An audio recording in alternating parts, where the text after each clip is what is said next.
Hi, and welcome to Redspin Sports. Justin Williams. Nate's going to be just a few minutes back, but we have our guest Dan Kovalik here's ready and willing to react to a story as I read it live. So I'm excited for this one because this story, as I was saying before we went live, kept me up a little bit last night. Just thinking about all the little subtle and not so subtle nuance they put into it. So to set this up really quick, there is an MMA fighter. She made some comments where she called her upcoming and reigning women's champion in that weight group, who is from China. She called her red. And from there, obviously the reaction was, can you clarify these comments? Which I think we both know exactly what she meant. So anyway, just real quick, ESPN decided to cover this in this very unique and not at all pushing towards war kind of way. So it says here that our fighter, I'm going to get her last name wrong, Rose Namajunas, I believe, says she doesn't regret her anti-communism comments when describing her opponent, who she'll fight for the belt at UFC 261. So she is a strawweight contender, and she doesn't regret her opposition to communism, and it's a part of her motivation in her April 24th fight against her Chinese opponent. Zhang, her opponent, is the UFC's first and only champion from China. So Namajunas' family is from Lithuania, and she said that she has drawn inspiration from the documentary The Other Dream Team, which the film focuses on the 1992 Lithuanian men's basketball team, which entered the Barcelona Olympics independent after the fall of the Soviet Union. So before we move on, we're kind of setting this stage, right? They have a clear villain. It's the Soviet Union. Yes. And they're tying it so eloquently and subtly to China, just immediately. Right. The Cold War's passing from one to the other. We're passing that torch. And notice how right off the bat, she doesn't talk about, and it'll touch on this, but briefly, on family experiences. She's taking her cues from a documentary about the Lithuanian men's basketball team from 1992, which I have not seen that documentary. I'm going to watch it after reading this, but I can only imagine it's probably not one that follows their struggles from a political standpoint, probably follows a lot of personal struggle, and there could be stories there to tell. Right.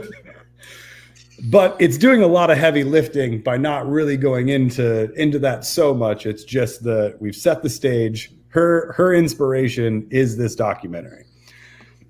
So she says that she recently told a Lithuanian outlet that the movie is a reminder that it's better dead than red, an anti-communist expression coined during the Cold War.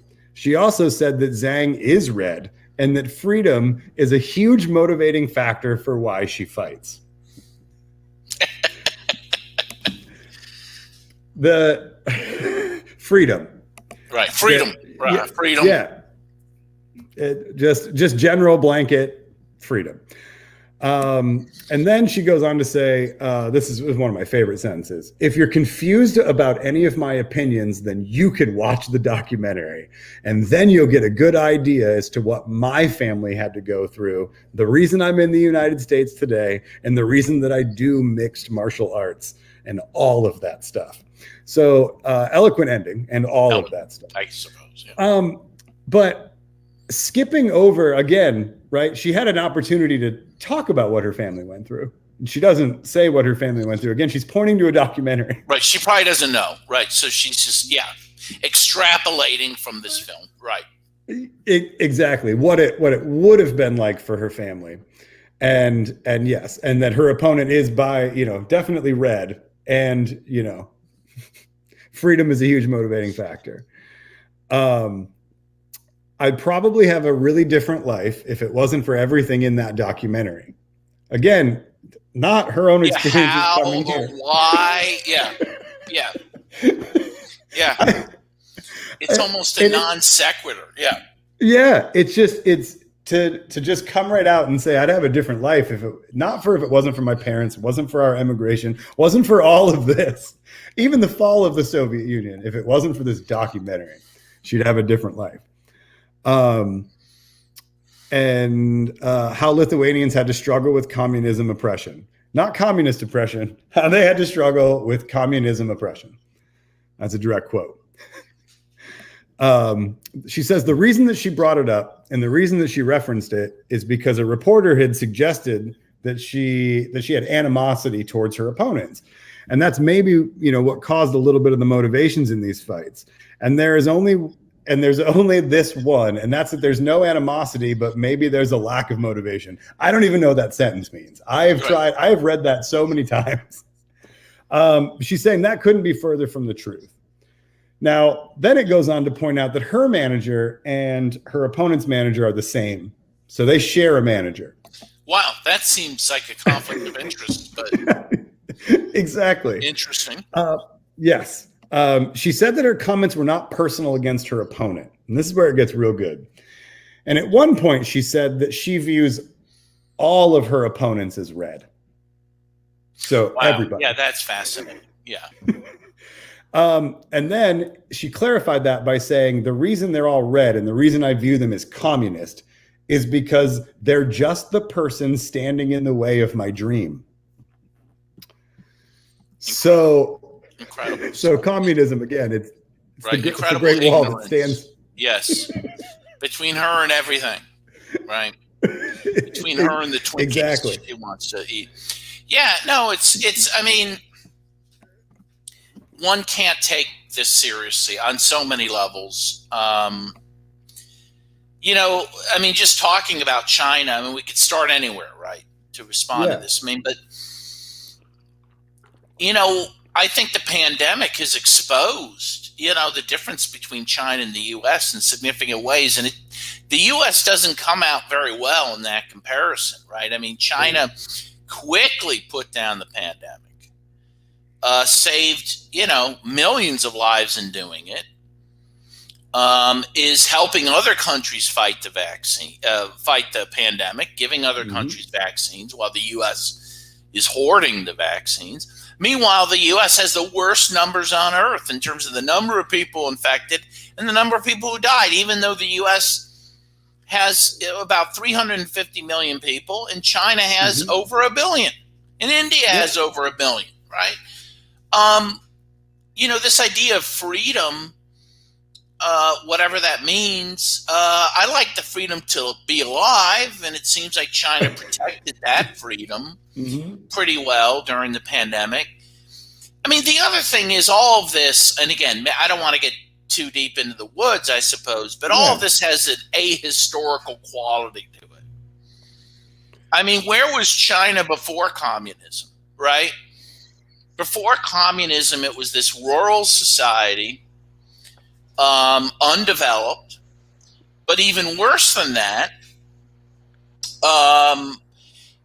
because of the opium wars that the British sponsored. As Michael Perenni says, there were whole areas where people were en masse addicted to heroin. When the communists took over China, he mentions the city of Peking, which I think is now Beijing. There were like 1.5 million people there addicted to opium. Mm-hmm. The point is, China is much better off today than it was before the communists took over, and we have to face that. And it's much better than the U.S. is today in many, many ways. While Biden is saying we need to spend $10 trillion on, I'm just hearing some background noise there, $2 trillion on our infrastructure, which we do need very badly. He points to the fact that we have trains, and I ride Amtrak once in a while. It's a very painful thing to do. It takes me, to get from Pittsburgh to New York City takes 9 hours. I can drive it in 6. Yep. Can fly it in 1. In China, they have these speed trains that would get us there in maybe 1 or 2 hours, right? Yep. I mean, China is eating our lunch, as some people say, because they have invested in infrastructure. They have invested in public health. Where's the U.S. that was ahead of the game, was ahead of all these people, all these other countries in every, measure, and is now falling greatly behind countries like China in many ways. So, I mean, the characterization of China as some sort of, despotic hellhole is just so unfair. Yep. And, when she talks about Lithuania, she may not know that the Nazis were pretty tough on the Lithuanians. And the other thing is, again, I mean, we could talk about many things, but we also have to point out the following fact, that poll after poll from Russia, from every former East Bloc country, with the exception of Poland, which was always a bit of a outlier, the people in those countries say they were better off under communism than they are now. In Hungary, I think the numbers are astronomical of people saying that. In Russia, it's huge, and it's actually grown in recent years. Yeah. So, when you try to compare countries and systems, first of all, you have to compare where were they when they started their communist revolution. Where are they now? And,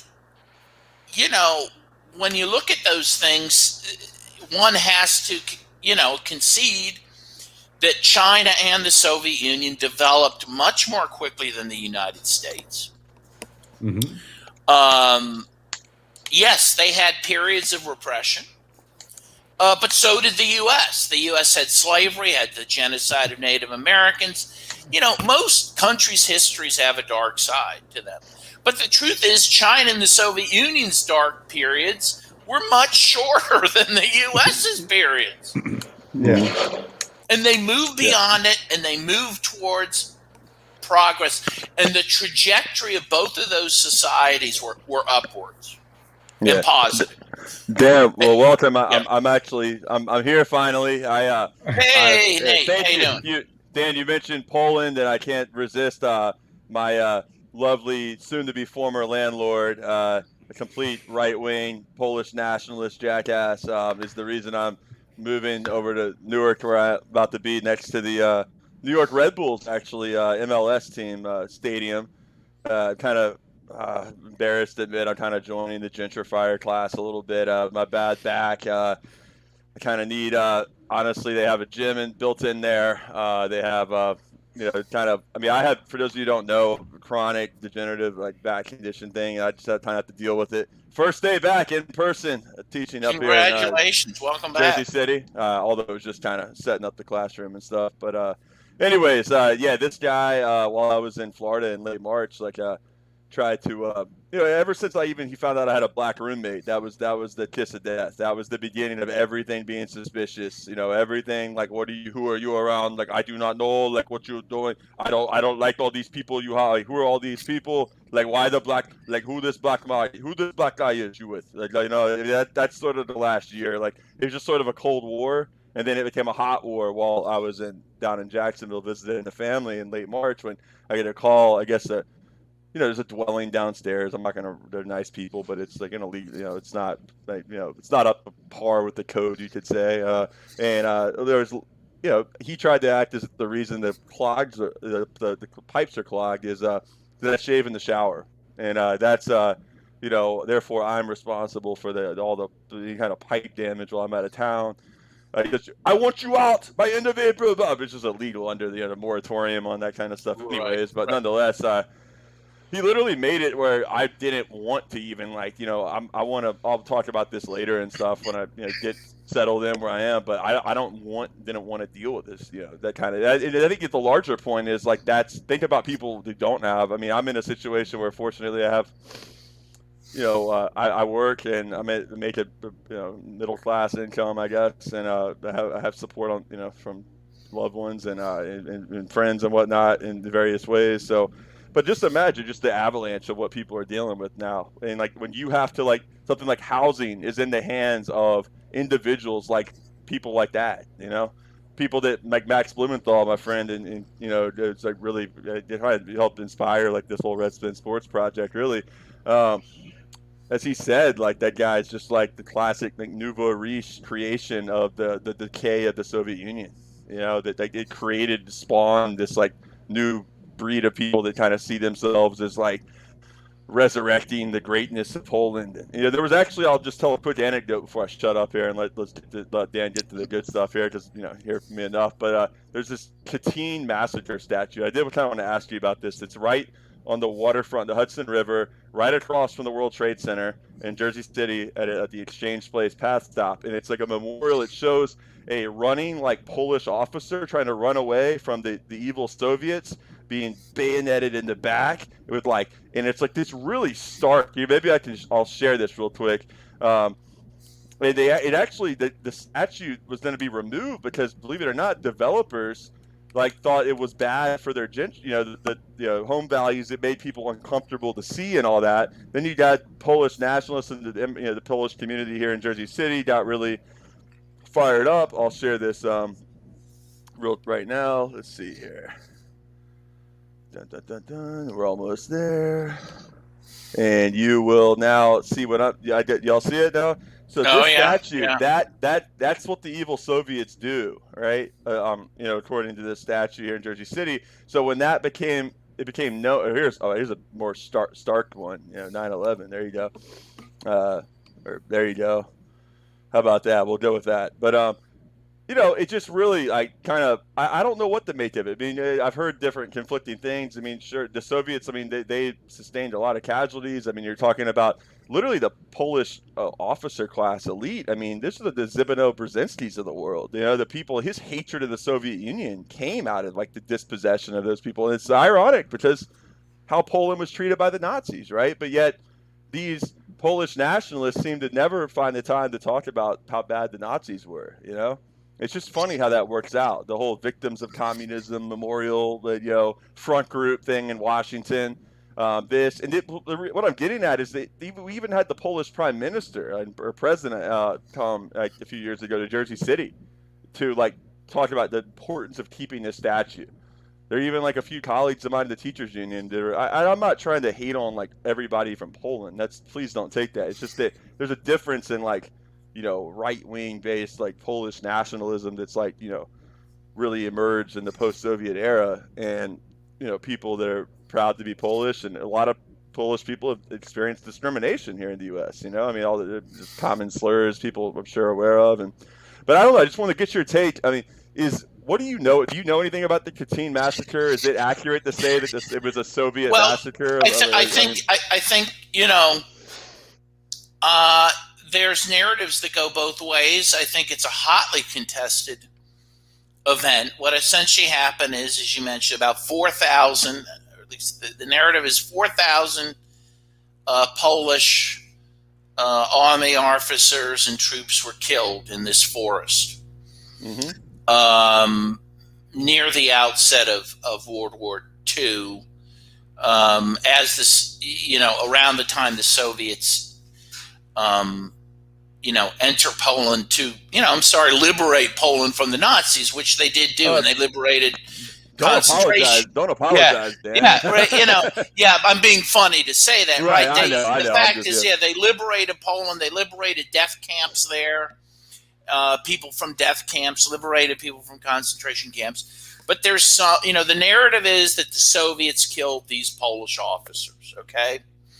There are other historians who argue vigorously that that's not true, that it was the Nazis that did it. People like Grover Furr, for example, has argued who, by the way, is just a few miles away from me right now. Yeah, I was going to say he teaches Montclair, yeah. State. So I think the jury's out on that, or at least it's a contested thing. But again, what happened in that event? Okay, even if the Soviets did it, it was terrible. But at the same time, it was war, and it was also nothing compared to what the Nazis were doing in Poland. Right. And again, to elevate this to some great tragedy, when again the horrible tragedies in Poland involved, the mass extermination of Jews in death camps, it just is out of proportion to what was going on. And as you know, I'm Slovak, okay? So, and Slovakia is similar to Poland, okay? And I can talk about Slovakia and the Roman Catholics in Slovakia. That's my family's background, as opposed to the Protestants, because they acted differently during World War II. By and large, and I did this documentary, I interviewed in Pittsburgh these Soviet war veterans who fought in World War II, because a lot ended up settling here after the collapse of the Soviet Union. And, I was told by Slovak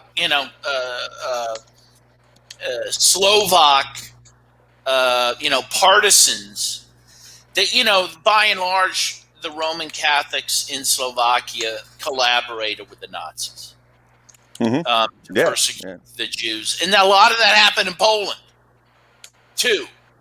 And a lot of that happened in Lithuania and Ukraine, and that's supposed to be forgotten, right? Right. You just have this narrative that these peoples were persecuted by the Soviets, and, well, there were some things going on there. In fact, there's a meme that I like, I've seen a couple times, and the caption is, my grandfather was killed by the Soviets, and they show a picture of the grandfather in a Nazi uniform, right, from the day. It's like, and there's a lot of truth to that. So that's my take on it, Right. All right. So we got Miguel in the house too. Miguel, you got anything you want to just introduction? Just say what's up from @Sports as a Weapon. Check out the podcast first of all, and it's a great show. And Miguel, you got the floor. Thank you. Thank you for having me on again. Glad to be back on here with you guys. If you want, check out my podcast, Sports as a Weapon podcast. I just had Derek Silva from the End of Sport podcast on. Yeah, friend of the show. Yep, I know you guys had him a month ago or so, huh? So yeah, he just came on, so that's our episode right now. So if you want to check it out, go check it out. Thank you. Yeah, so glad to be back. Awesome. Yeah. So I was thinking it's probably a good time. Dan, we appreciate him hopping on, and he's got a busy schedule, but really the main thing, the focus of the show tonight is in our continued. We don't know how many installments it's going to be. Honestly, at this point, we got to. Initially, there's going to be 8. We're going to do 4 a week, but I think that's a little too much to really give each one its due. So let's just ride this out. Honestly, there's no reason to rush. He's got the Pittsburgh Steelers tonight. We'll probably finish up sometime around July with this, maybe doing a couple each week. This week I'll do the Cincinnati Bengals, and Dan, we talked about this. Well, when he finishes the Pittsburgh Steelers one, kind of like talking about the Rooney family, and the whole point of this again is to think about the relationship to the U.S. ruling class each of these NFL owners have, and in their cities and respective communities, the kind of power that comes with that, the power they're able to wield on a local level and then on a macro level. Even the Rooney, was it Dan Rooney, I believe, became ambassador to Ireland. We talked about Woody Johnson became ambassador to the UK under Trump. The owner of the New York Jets, and also Johnson & Johnson fame that sounded that fortune. So these aren't just these people are not just insignificant entertainment type people. These people are have significant connections to the ruling class. And then I will pick up with doing Dan's hometown team, the Cincinnati Bengals, owned by a trust fund baby named Mike Brown, the son of Paul Brown, who is really a really loathsome guy. I mean, as far as loathsome guys go, but so anyways, Dan, you got the floor. Kind of anything about the Rooneys, your experience, being with United Steelworkers, the history of maybe the logo of the Steelers, the going back to Immaculate Reception, we just talked to the war nerd John Dolan, actually, Gary Brecher, about his experience with that, being a Raiders fan growing up and sense of loss there and the grievances and stuff of that. But yeah, you got the floor, man. Yeah, well, I mean, first of all, I have an interesting relationship with the Pittsburgh Steelers because I grew up in Ohio, I grew up in Cincinnati, and I grew up to a family that was from Cleveland. So I actually grew up a Browns fan. So, and I grew up in the 70s as a Browns fan. Now, that meant that the Pittsburgh Steelers were our mortal enemies. And I loved the Browns, the Cardiac Kids at that time, led by quarterback Brian Sipe, who, by the way, I had the chance by pure luck to ride an airplane with from Houston to Cleveland one time. Oh, love it. Yeah. Brian Sipe, and he was a little guy. And when I moved to Pittsburgh in 1993, because I got a job at the Steelworkers, I had to adjust my values somewhat. I mean, the Steelers is a religion here, okay? And I don't care if you're a left winger or a right winger. I mean, it's a religion. I've never seen anything like it. You know, on Fridays before the Sunday game, everyone wears Pittsburgh Steelers jerseys downtown. I mean, at the Steelworkers, it was obligatory. Our president, Leo Gerard, who wasn't even from the U.S., he was from Canada, said, everyone, you know, we want you to wear Steelers jerseys. I mean, it's just an amazing thing. And it's a nice thing, obviously. And frankly, it was nice to be able to root for a winning team, you know, which the Steelers, since the 70s. Yeah, Dan, real quick, if I may, I remember I was there on January 5th, 2008. I mean, I'm from Jacksonville, Florida, much like, you know, newer team, but we went up there and I say we, but that's the craziness of fandom, you know. And anyways, with a friend, we were actually in Western North Carolina, like at visiting some friends in the mountains. We just took the 7-hour drive actually up to Pittsburgh, and I remember people telling me, actually a sports radio host I know in Jacksonville, saying, "Yo, don't wear your Jacksonville stuff. You know, it's like, it's crazy. It's going to be miserable." I'm like, whatever, man. I'm not worried about that. Well, yeah, it was something else. I mean, there's like the stuff you see with kids, you know, shirts off, 30-degree weather, like they're yelling people to F off, flicking the birds off to people, like their parents being proud of them,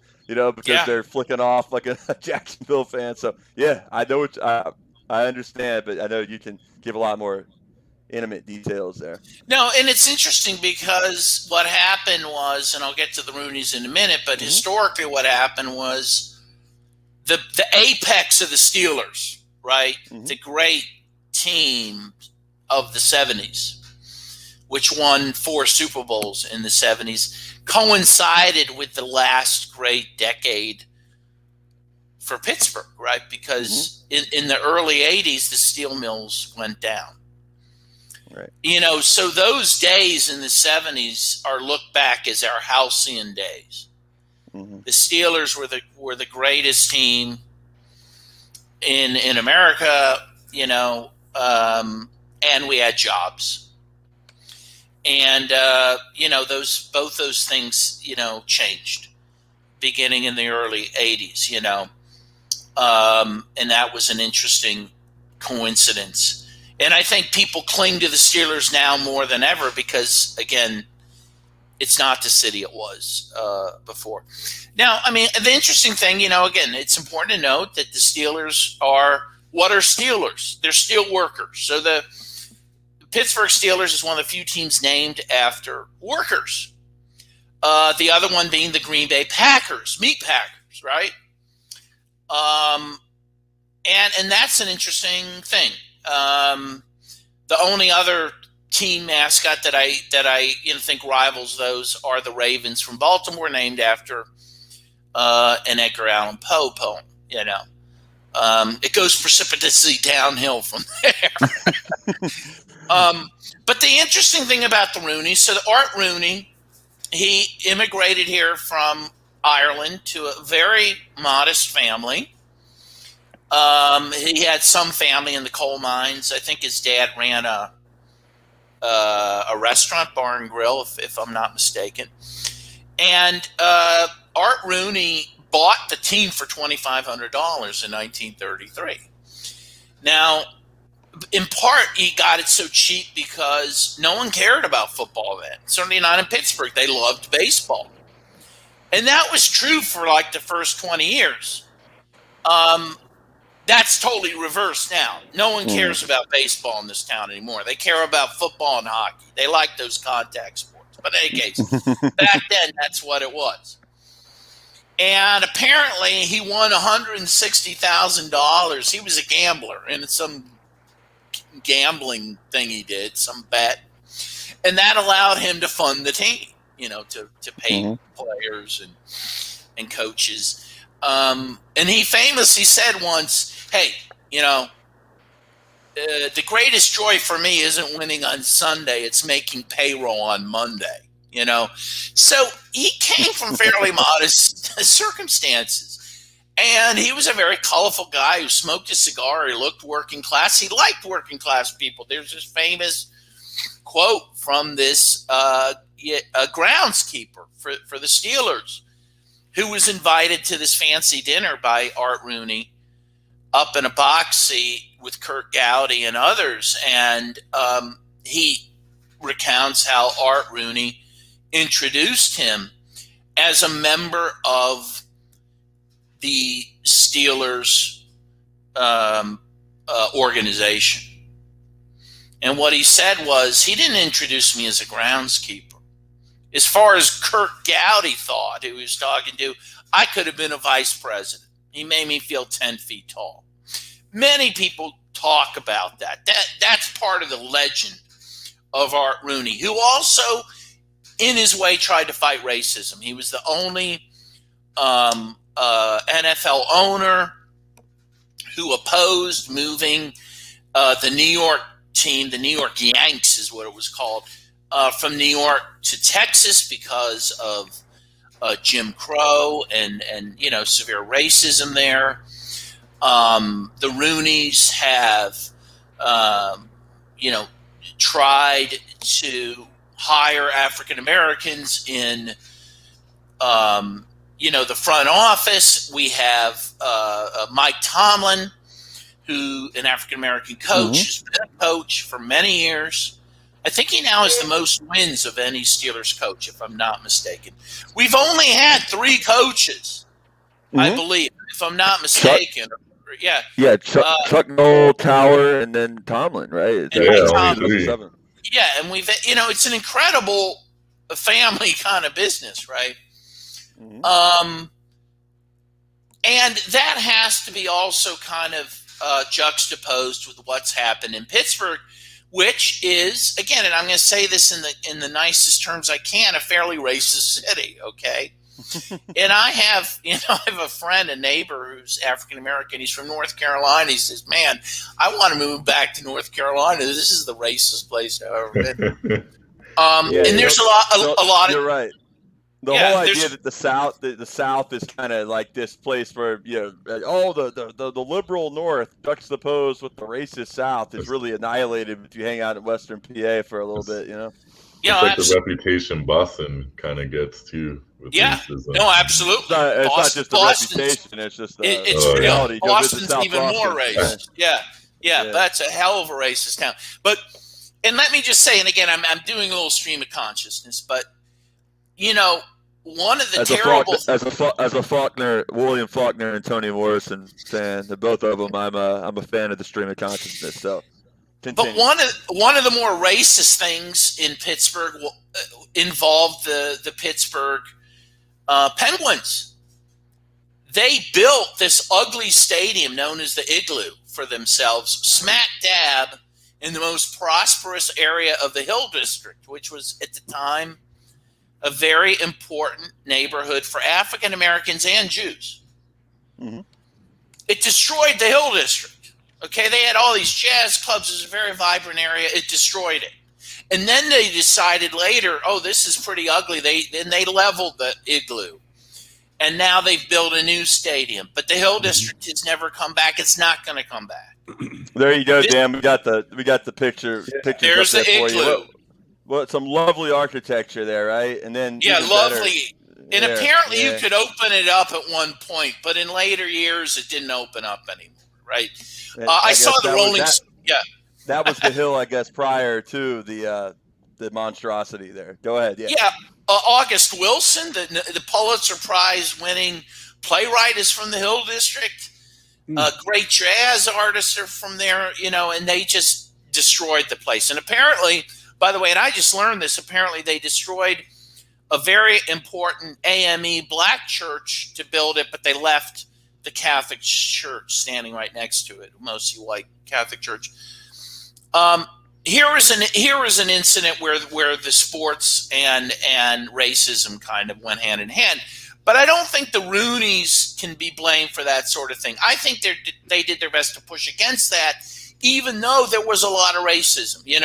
Franco Harris, who, he was the one that made the Immaculate Reception, which really began the dynasty of the Pittsburgh Steelers. He had to get help from the ACLU to buy his home because people opposed him because he was black living next to them.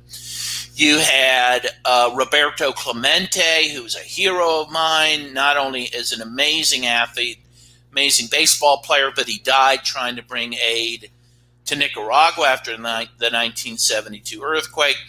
He was a victim of racism. The announcers would call him Bobby. I was about to mention that they try to call him Bob and Bobby, and he would tell them, "No, my name's Roberto," and he hated that, right? Yeah. And again, going back to Frank. Dan, do you see? I mean, do you see the picture here? I wonder what the context. I know Franco's Italian army. Franco's Italian army. I guess he couldn't have a black army. That wouldn't have gone well. So he had the Italian army. Now he is half Italian, and he speaks Italian fluently. Right. And he's an interesting. That's John Stallworth with him there too, who was a better receiver than Lynn Swann, despite what incredible. But though the two were together were amazing. I mean, again, now that I'm a Steelers fan, I get all verklempt thinking of those guys. But yeah, there's pictures of Franco Harris with Frank Sinatra wearing the Franco Harris Italian Army hat. And he now owns he still lives in Pittsburgh. I see him once in a while. You can run into Franco at a restaurant. He's very active in supporting Obama. Dan Rooney was on board supporting Obama. And Franco now he owns several businesses in town, including a sausage company and a pizza place, a chain of pizza restaurants. And he's a very important guy in the community. Also recently, a very famous African-American ball player, and I'm forgetting his name, from the Pirates. I think he was a pitcher, left-handed pitcher, died. He lived in Pittsburgh his whole life. But again, I think there's a lot of studies that have come out recently that Pittsburgh's one of the worst places in the country to live for African Americans in terms of life expectancy, in terms of infant mortality. You're talking about Grant Jackson, I believe, right? Grant Jackson, he died a couple months ago or something. Yeah. So, but again, the Rooneys, I think, tried to make way for African Americans, and I think that's good. And I mean, I think the Rooneys are fairly laudable people, and I haven't heard a lot of bad words said about them. So, I mean, I guess that's my 2 cents on the Rooneys and the Pittsburgh Steelers and Pittsburgh, which is a pretty fraught place, again, in terms of racism. Right. I got to also correct myself. It was Dan Rooney, Obama's ambassador to Ireland. I thought you said that. That's true. Yeah. It was Dan. Yeah. So, anyways, and you see he and Obama walking across the bridges there, the Three River City. The old. We got Mike's in the house. What's up, Mike? Maybe you could go ahead, Justin, and then we'll bring Mike. Oh no, I just wanted to throw out one of my crowning achievements, and as a Pittsburgh resident, hopefully you'll appreciate this, Dan. One of my crowning achievements as a Halloween costume was me and one other friend, so only 2 of us, dressed in blue spandex, and we went as the Three Rivers. Oh, that's awesome. Oh, there you go. That's awesome. Well, because I don't know if Pennsylvanians know this, but when one body of water comes together and another river comes together, they don't form a new river. But that's okay. They form we'll give it a pass. A third river, Justin. Yeah, it's not the Ohio River. Yeah, but and yeah, of course, it used to be called Three Rivers Stadium. And some interesting fun facts. You know, of course, Pittsburgh has more bridges than any city on earth except for Venice, second only to Venice, and has more city stair flights than any city in America because of all the hills, you know. So you can get some good exercise here, though. From looking around, I don't see that many people are doing that, but from my own, perception. But So I gotta give a shout out. I got this new hoodie here to Allen Iverson's 1993 Bethel High School Bubba Chuck. Nice. Shout out. That's dope. State champs there in Virginia came in today, so I'm a little proud of that. He was also one of the greatest high school football players. He was Michael Vick before there was Michael Vick. But let's let Mike real quick. He was quarterback, right? He played quarterback. Yeah, he was quarterback, receiver, safety, did everything. I mean, just like, all around. And we got to do an episode soon on him because the racism, the bowling alley incident, the way that all that was cast, I think there's a lot of skeletons that haven't been dug up with that, because it's sort of just like the way I was as a kid heard about that was just like, he's just a troublemaker, but then you get older, it's like, I mean, these dudes were like, KKK like guys there that have been like provoking him had been, and he was just like, honestly, an honorable thing, like standing up for his friends there. And I think it really needs to be examined more from a leftist lens more. But, real quick, before I forget, I know, Dan, you might have to go at any time. I have to run. All right. So anyways, buy your copy of No More War by Dan Kovalik. Last time I was saying Kovalik, I apologize. That's fine. Hey, I don't care. Everyone calls me. I don't care. Kovalik, yeah. Anyways, Mike's here real quickly. Before you go, you might want to hear just a quick update about the bill in Florida that passed today that was hotly contested about the now you can basically run protesters over in your car in Florida. But anyways, he's got this book, No More War, and then another book that's about to be released here in a couple weeks, right? So cancel this book about cancel culture and the progressive case against it, whatever. So we'll talk about that more on another occasion. But real quick, Mike, why don't you just give Dan before he goes the basic details of the shittiness out of Florida this week? Great, and hi, Mike. Good to meet you. A weekly update, a weekly update or something, Weekly update. Yeah, Florida is once again outdoing itself. The day they passed legislation called House Bill 1, HB 1 as we called it, which essentially would add extra penalties for, things that are already against the law, but heighten those up. Felony charges if you're what is considered, you're arrested at what is considered an unlawful assembly or a riot. No bail if you're arrested at what is considered an unlawful assembly until first appearance. It bans, so essentially if you want to lower your law enforcement, so if your police budget is lower than it was the previous year, they can file an appeal that the governor then would be able to veto. So, state, local control, for these losers, is not a real thing. And as well, criminal immunity, for those who fear for their lives in their cars when they see protesters, and accidentally run them over, criminal immunity for that. What else? It's a house of horrors, and it basically passed on. Keep the house of horrors coming. We want to hear all of it. House of horrors, and then there's another one for you, Nate.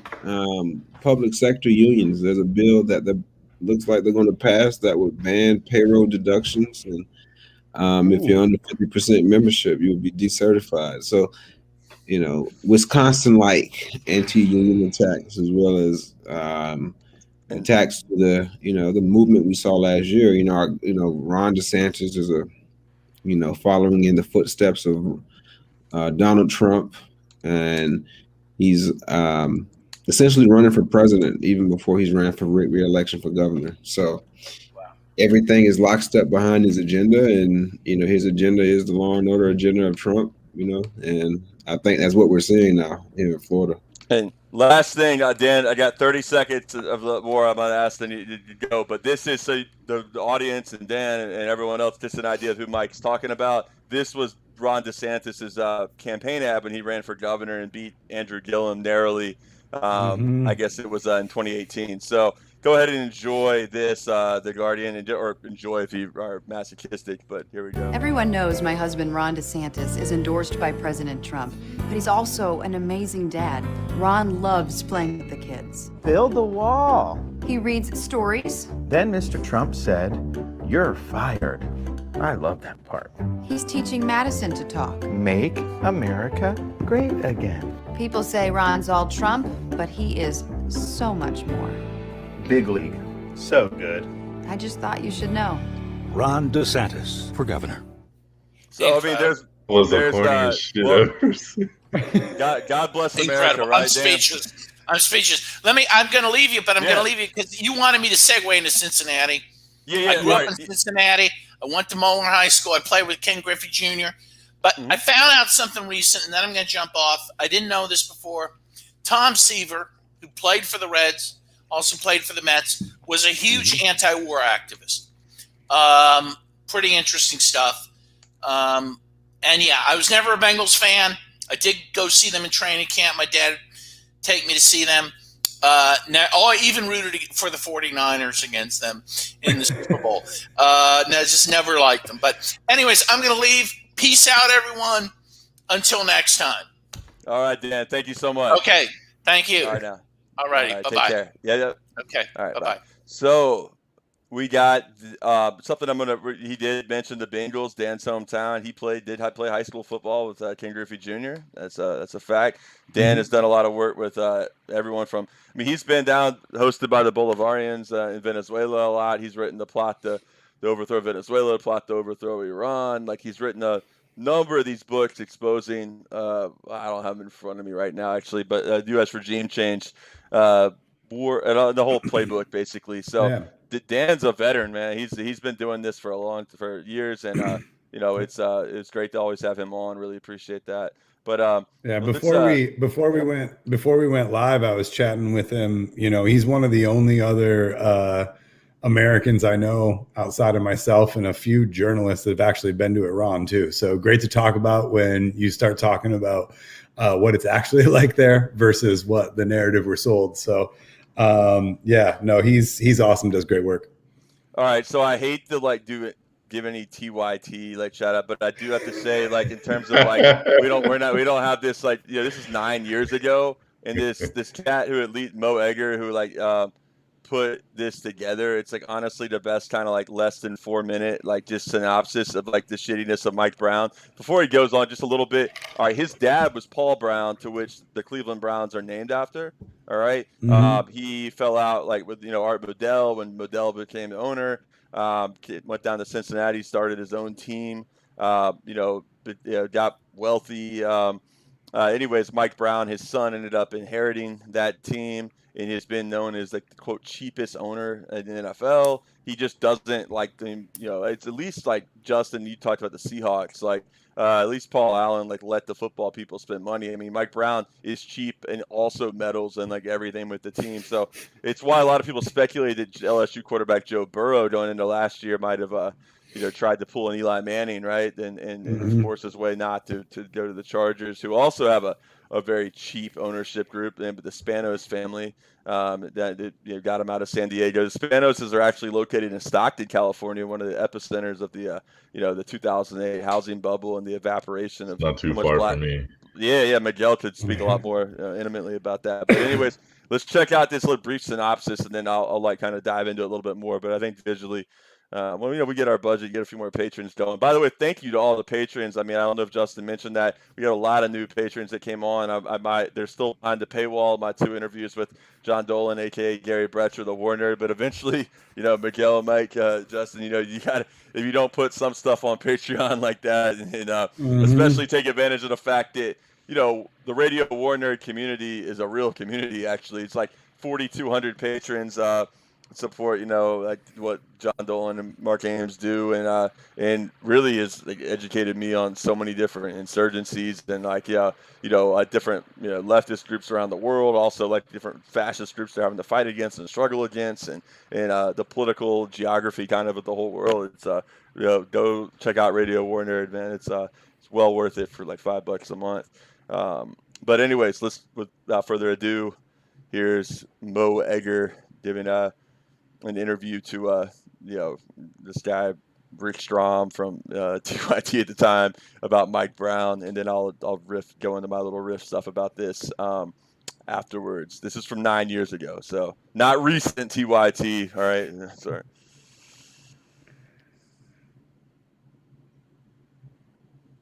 "20 years of ineptitude, no playoff wins in that time, 2 playoff appearances, a management style that is archaic, a fan-friendliness of the organization that just isn't there. This is just the latest. Mike Brown, we've come to understand here, he's an extremely stubborn man. He's almost more interested in winning at the negotiating table than winning on the field. There's a reason that over the last 20 years, the Bengals have had more draft choice holdouts than any other team in the league. It's because winning negotiations is important to them. Winning standoffs is important to them, and it's extremely frustrating to a fan base that sees that type of attitude and that type of behavior as extremely counterproductive. It simply makes no sense in the eyes of most, including me, to hang on to a guy who's not going to play for you, who would rather walk away from $50 million and instead not get anything in return for him that might help the health of your product on the field. It doesn't make any sense to me. It doesn't make any sense to most, and I think it continues to highlight why nothing will ever change here long term. Mo, I love your enthusiasm. You are a true fan of this team, and it just sounds like not only are you speaking on behalf of the fans, you're giving me your personal thoughts, and it just seems like you root for them and you pull for them. But in the end, it's hard for this team to, in essence, at least it seems like to me, from the outside looking in, win over the city of Cincinnati. Yeah, oftentimes we're a two-team town, with the exceptions of the colleges. We're a two-team town, and look, the Reds have for the last 20 years not made a World Series. Up until last year, they hadn't made the playoffs since 1995. They're about to go through perhaps their 9th losing season out of 10, and yet Reds try. People feel good about the brand. People feel good about the organization. People feel good about the people making important decisions. So you're willing to give them a pass when seasons don't turn out the way they do. This past Bengals season, they went 4-12. People turned in their season tickets at an unprecedented level, and there was more disaffection and even apathy toward the Bengals than I can recall in my lifetime. About a week after the season, during the press conference to announce that Marvin Lewis was coming back unbelievably for a 9th season, Mike Brown and Marvin Lewis stood up there and defended practices clearly. All right, let's pause real quick. Mike, are you? Oh no, Mike's taking not here. But Miguel, how about you hop in, or Mike? What did y'all make of we all know the way the NFL works, the coaching carousel, and it's almost like, was it just him being cheap or trying to cover up his other shittiness by being oh look, I have a black head coach, by the way he just kept Marvin Lewis for longer than any other coach with the same record, I guess, would. I'm just wondering y'all being following football fans, what's your take was on I mean, I don't know. Is there another head coach with they never won a playoff game that had remained the head coach of an NFL team for 16 Marty years? Schottenheimer. 16 years? Marty Schottenheimer, he would win a playoff game. He never won a Super Bowl. I remember his last year with the Washington football team. I think he went he was with the Chargers or the Washington football team, one of the two. Maybe it was the Chargers. He went 14-2 and lost the first round. It was Chargers. Yeah, I think lost the first round of the playoff game, but that's because a dude caught an interception and didn't know to drop to the ground. Let's see what it was in that game. Just throwing that out there. Yeah, of course, he passed away, had Alzheimer's, I believe, or dementia, something like that. His son is actually the QB coach for the Jacksonville Jaguars, and we're coaching our savior, Trevor Lawrence. Brian Schottenheimer, who was the 4th-string quarterback for the Gators' '96 national title team, Florida Gators, behind Danny Werfel and much other guys. But I actually ran in and bumped into Marty Schottenheimer as a kid. I wasn't paying attention. I was looking ahead, and I just boorishly, like he was there watching his son on a bye week, and my dad's like, "You just ran into Marty Schottenheimer," and and he was like, looked at me like, "What's your problem, kid?" Whatever, done. That's my Marty Schottenheimer story. Coach. He was the Chiefs coach, yeah. Chiefs coach. No, I mean, it was, I actually wasn't. I'm actually a Marvin Lewis fan. All right. I've always kind of liked him. His whole his whole demeanor, his whole vibe as a coach. He didn't win a playoff game.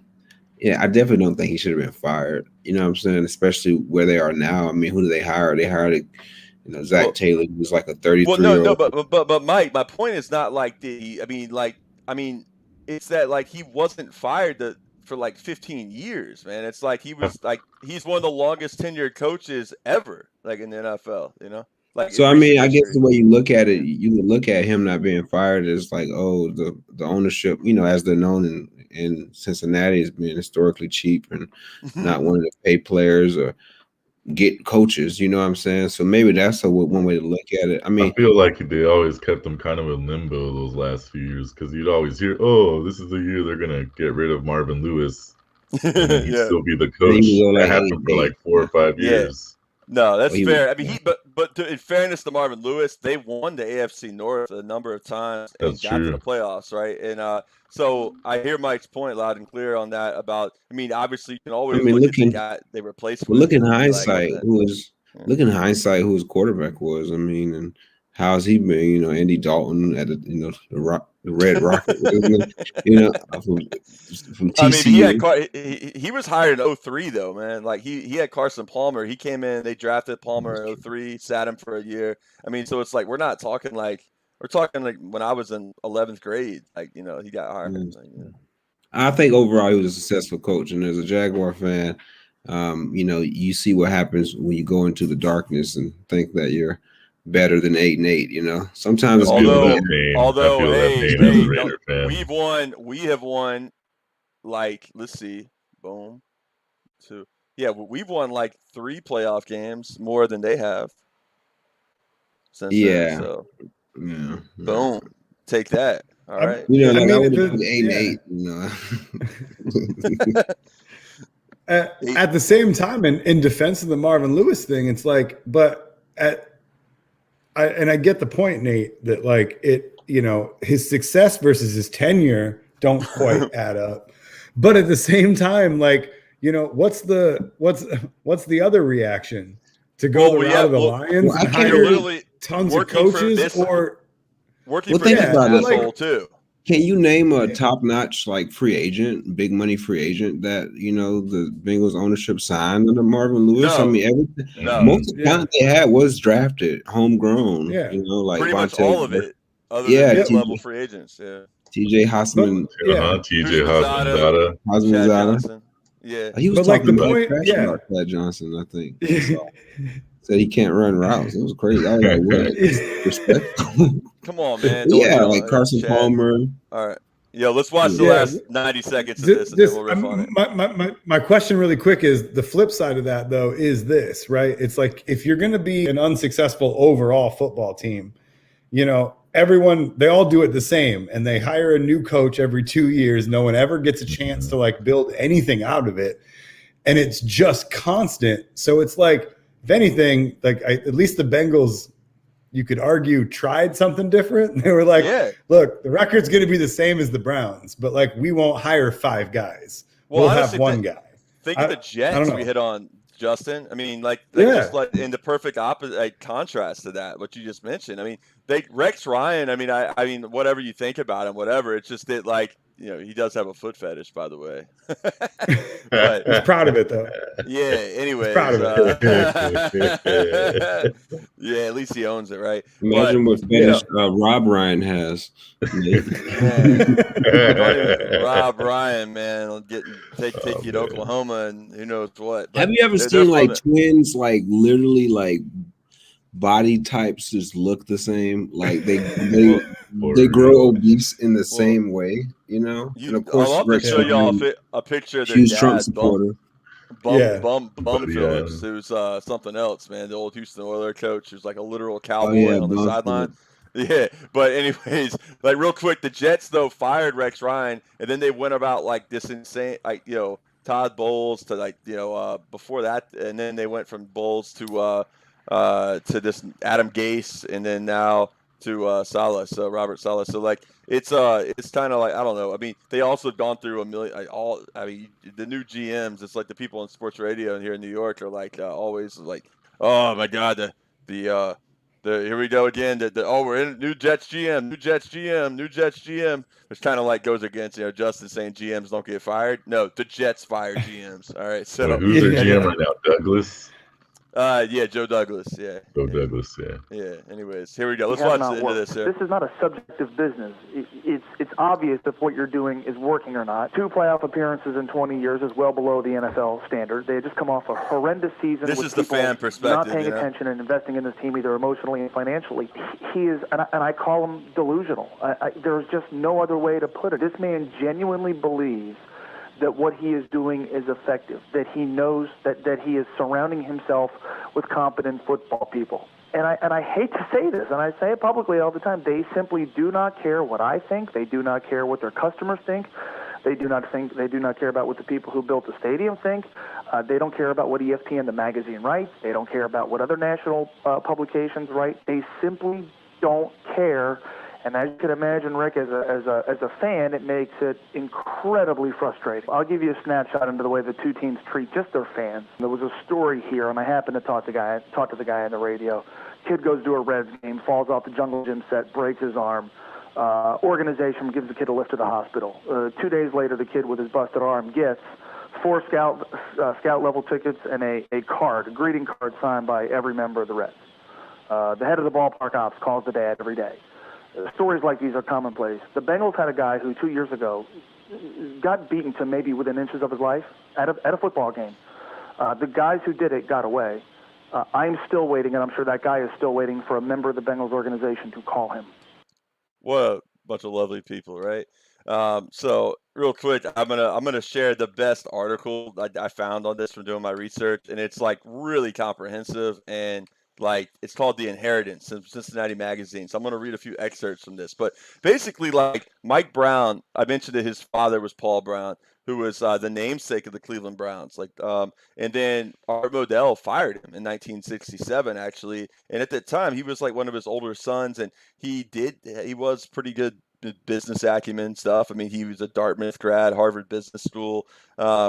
He immediately started kind of like thinking about where their best move would be. This passage here, I think, is one worth reading. It goes, "They're outsiders," meaning the Browns, in many ways. And again, this is Cincinnati Magazine about inheritance and kind of the whole Brown family. They're outsiders in many ways. A family from Northern Ohio who moved here, which is here being Southwest Ohio. Very different kind of culture between Cleveland and Northeast Ohio versus Cincinnati, Southwest Ohio.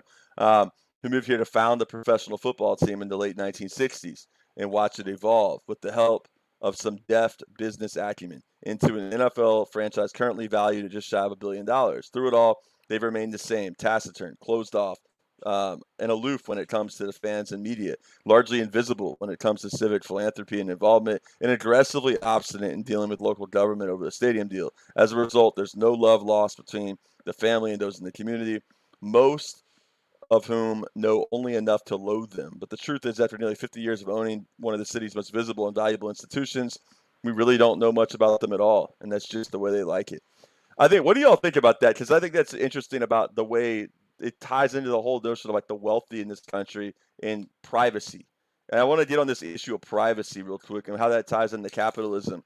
That, you achieve that level of capital, you can have control over a public good, something that's the window to like what people that are sports fans, at least in a huge portion of this country, would fit in that. When you think of Cincinnati, the Bengals and the stripes, and they're come to mind first.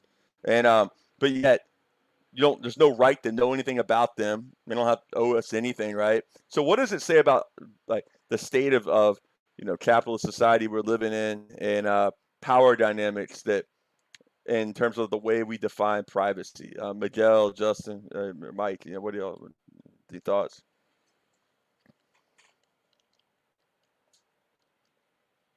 We're all waiting to see who's going to go first. So your question was in the way we define privacy, the state of capitalism. Yeah, I mean, like the way privacy is defined, like what is that? Is like what does it say about the society, and like what does it tell us about like capitalism? That like people that have the most power over public, institutions that people love and care about can essentially just be like they could be who knows what, right? We don't know. Like, I mean, I think in general you're seeing a decline of U.S. capitalism, U.S. imperialism, U.S. hegemony, and so you're seeing that externally. You're seeing like a overt arms race with China because China's becoming such a dominant, economic power, and of course, the whole imperialism is always about competition between nations and who could make the most money by exploiting the most people. So you see that from the U.S. in regards to, let's say, losing in Afghanistan, losing in Iraq, a lot of pressure really to, especially under Trump, in which he wanted to take a more like isolationist stance, a lack of confidence from even global leaders, so-called global leaders, or people, who see the U.S. as a declining power that, used to be the bully on the block that could tell everybody what to do. But no, I don't think so. That's why you see the EU doing their own things and what's not. So you see that externally. Internally, what does it mean to live in a country that is a declining imperialist power? I mean, I think you see it from austerity measures in regards to public services, not paying, public workers, corporations not being taxed, more tax breaks because the rich feel like they gotta like suck everything out of the economy before it all goes to shit. And also, no, Mike, I gotta chill, man. I got your homie Russell Okung, who used to be with Oklahoma State. And you're investing in Bitcoin. So like, we're gonna resurrect it all through Bitcoin, man. Markets. Right? Markets rule everything around. Yeah.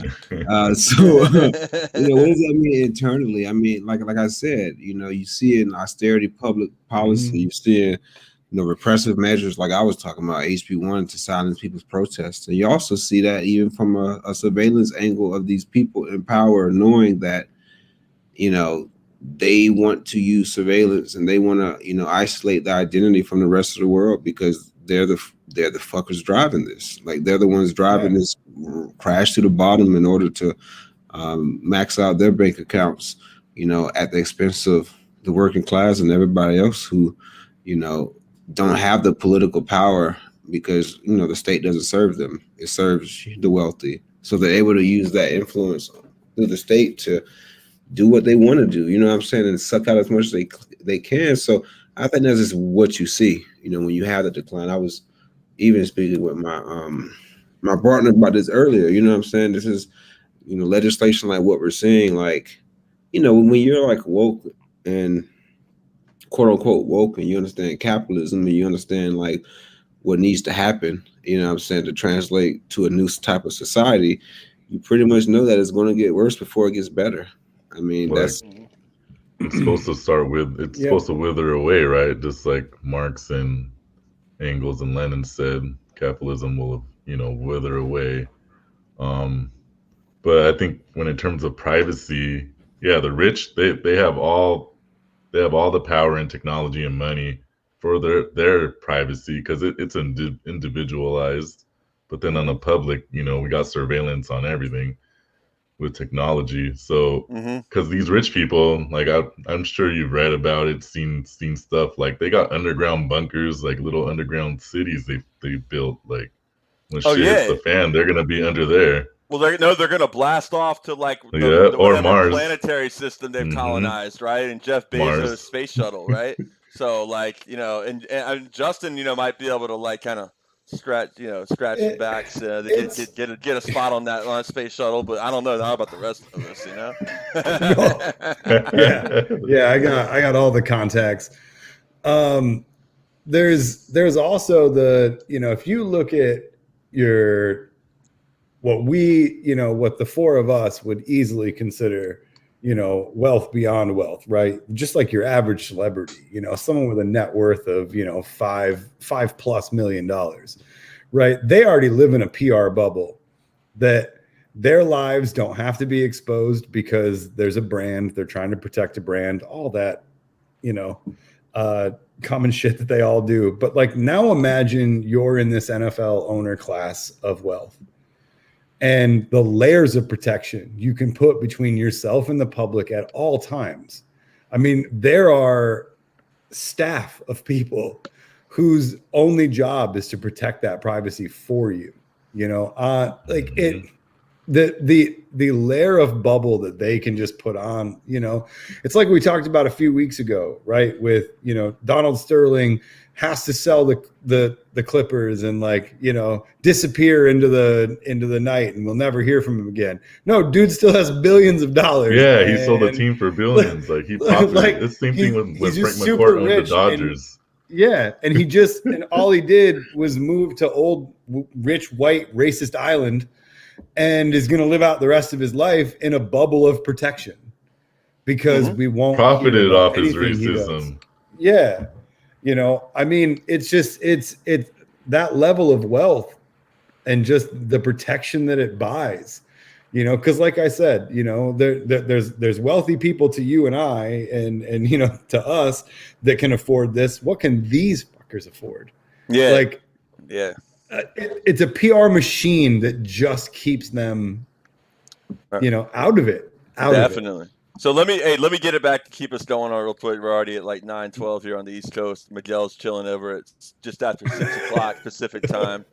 Anyways, so back to the Mike Brown, piece of shit. But anyways, from the same Cincinnati Magazine piece, I'm basically kind of summarizing now. But Mike was, like I said, Dartmouth educated, Harvard educated lawyer, and he provided legal counsel actually even back in the 1960s. I mean, the guy is in his 80s now. He was savvy in a way. I mean, it was a huge ego hit. I mean, understandably so. The Cleveland Browns are named for your father. For his father, especially, it was hard with Art Modell casting him aside.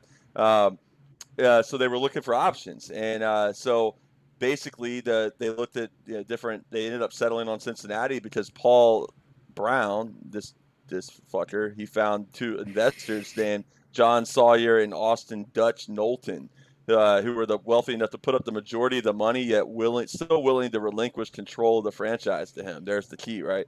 So in September 1967, Paul Brown and the city of Cincinnati were officially awarded the 10th franchise of the American Football League. All right, this is right before the merger had not happened yet. The AFL, which was already slated, though, to merge with the NFL and become a single league by 1970. At that point, Paul owned 10% of the $8 million franchise, so Mike Brown's father. But with the approval of the other shareholders, he had all what he wanted, which was autonomy. So, anyways, Paul Brown was never going to let what happened to him in Cleveland happen again. So for him to get back into it, that was part of the deal. And Reggie Williams, a former linebacker from the Bengals from 76 to 89, said Paul Brown was always the ultimate authority. I was actually in respectful fear of Paul Brown as a rookie because I had heard from the veterans that he cut a punter at halftime in front of the team on the road, and that he had to find his own way back to Cincinnati.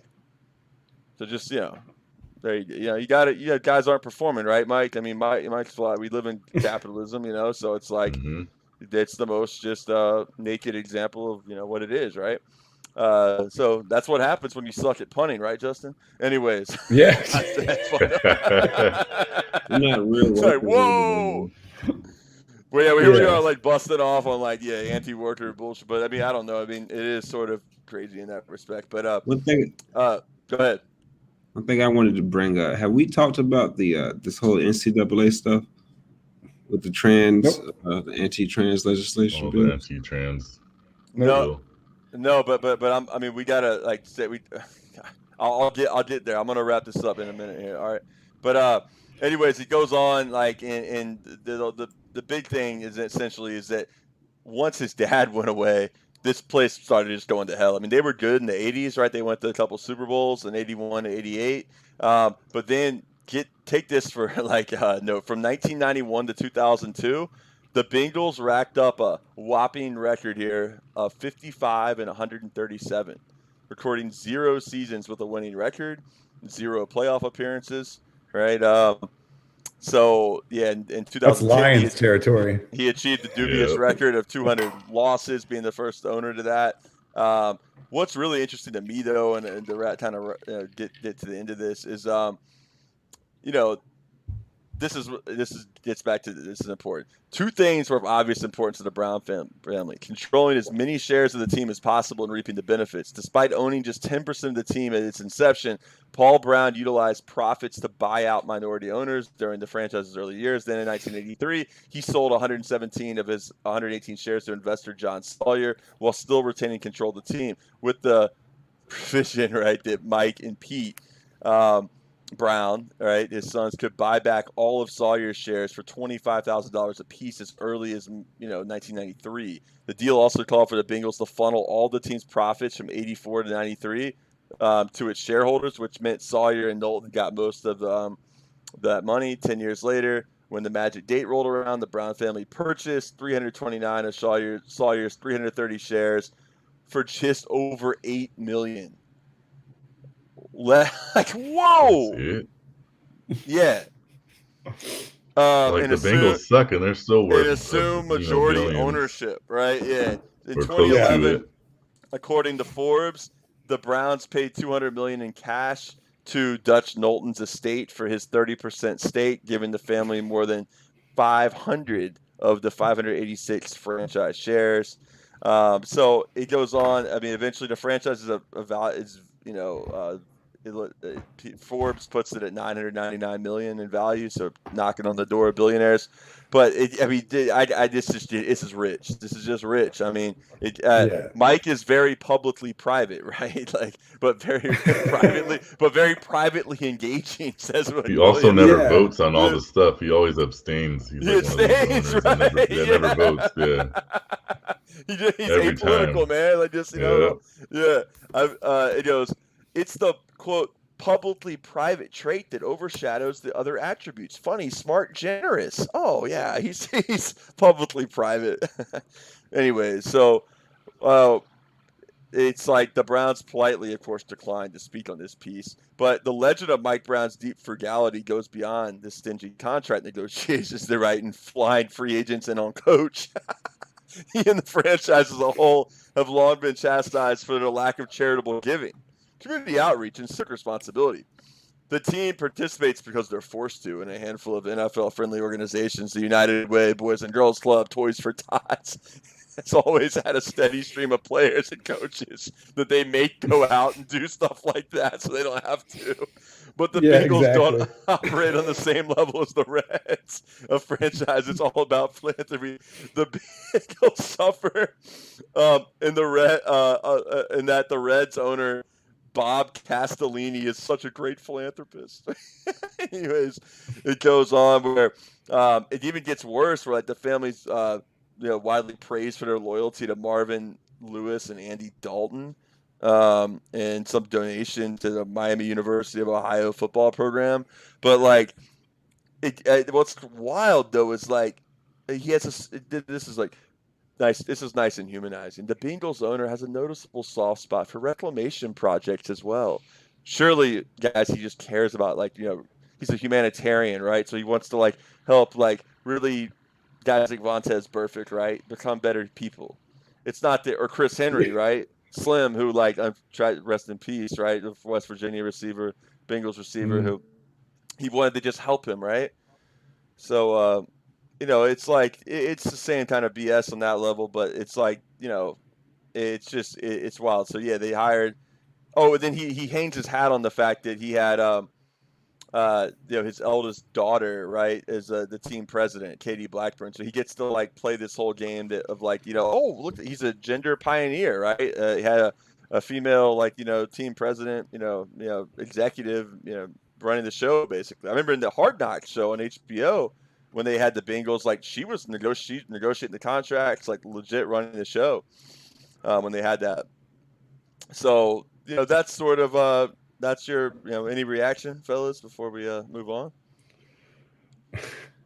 It's just hard to talk about Cincinnati for a long time, unfortunately. Reminded me of Jerry Springer, former mayor of Cincinnati. That's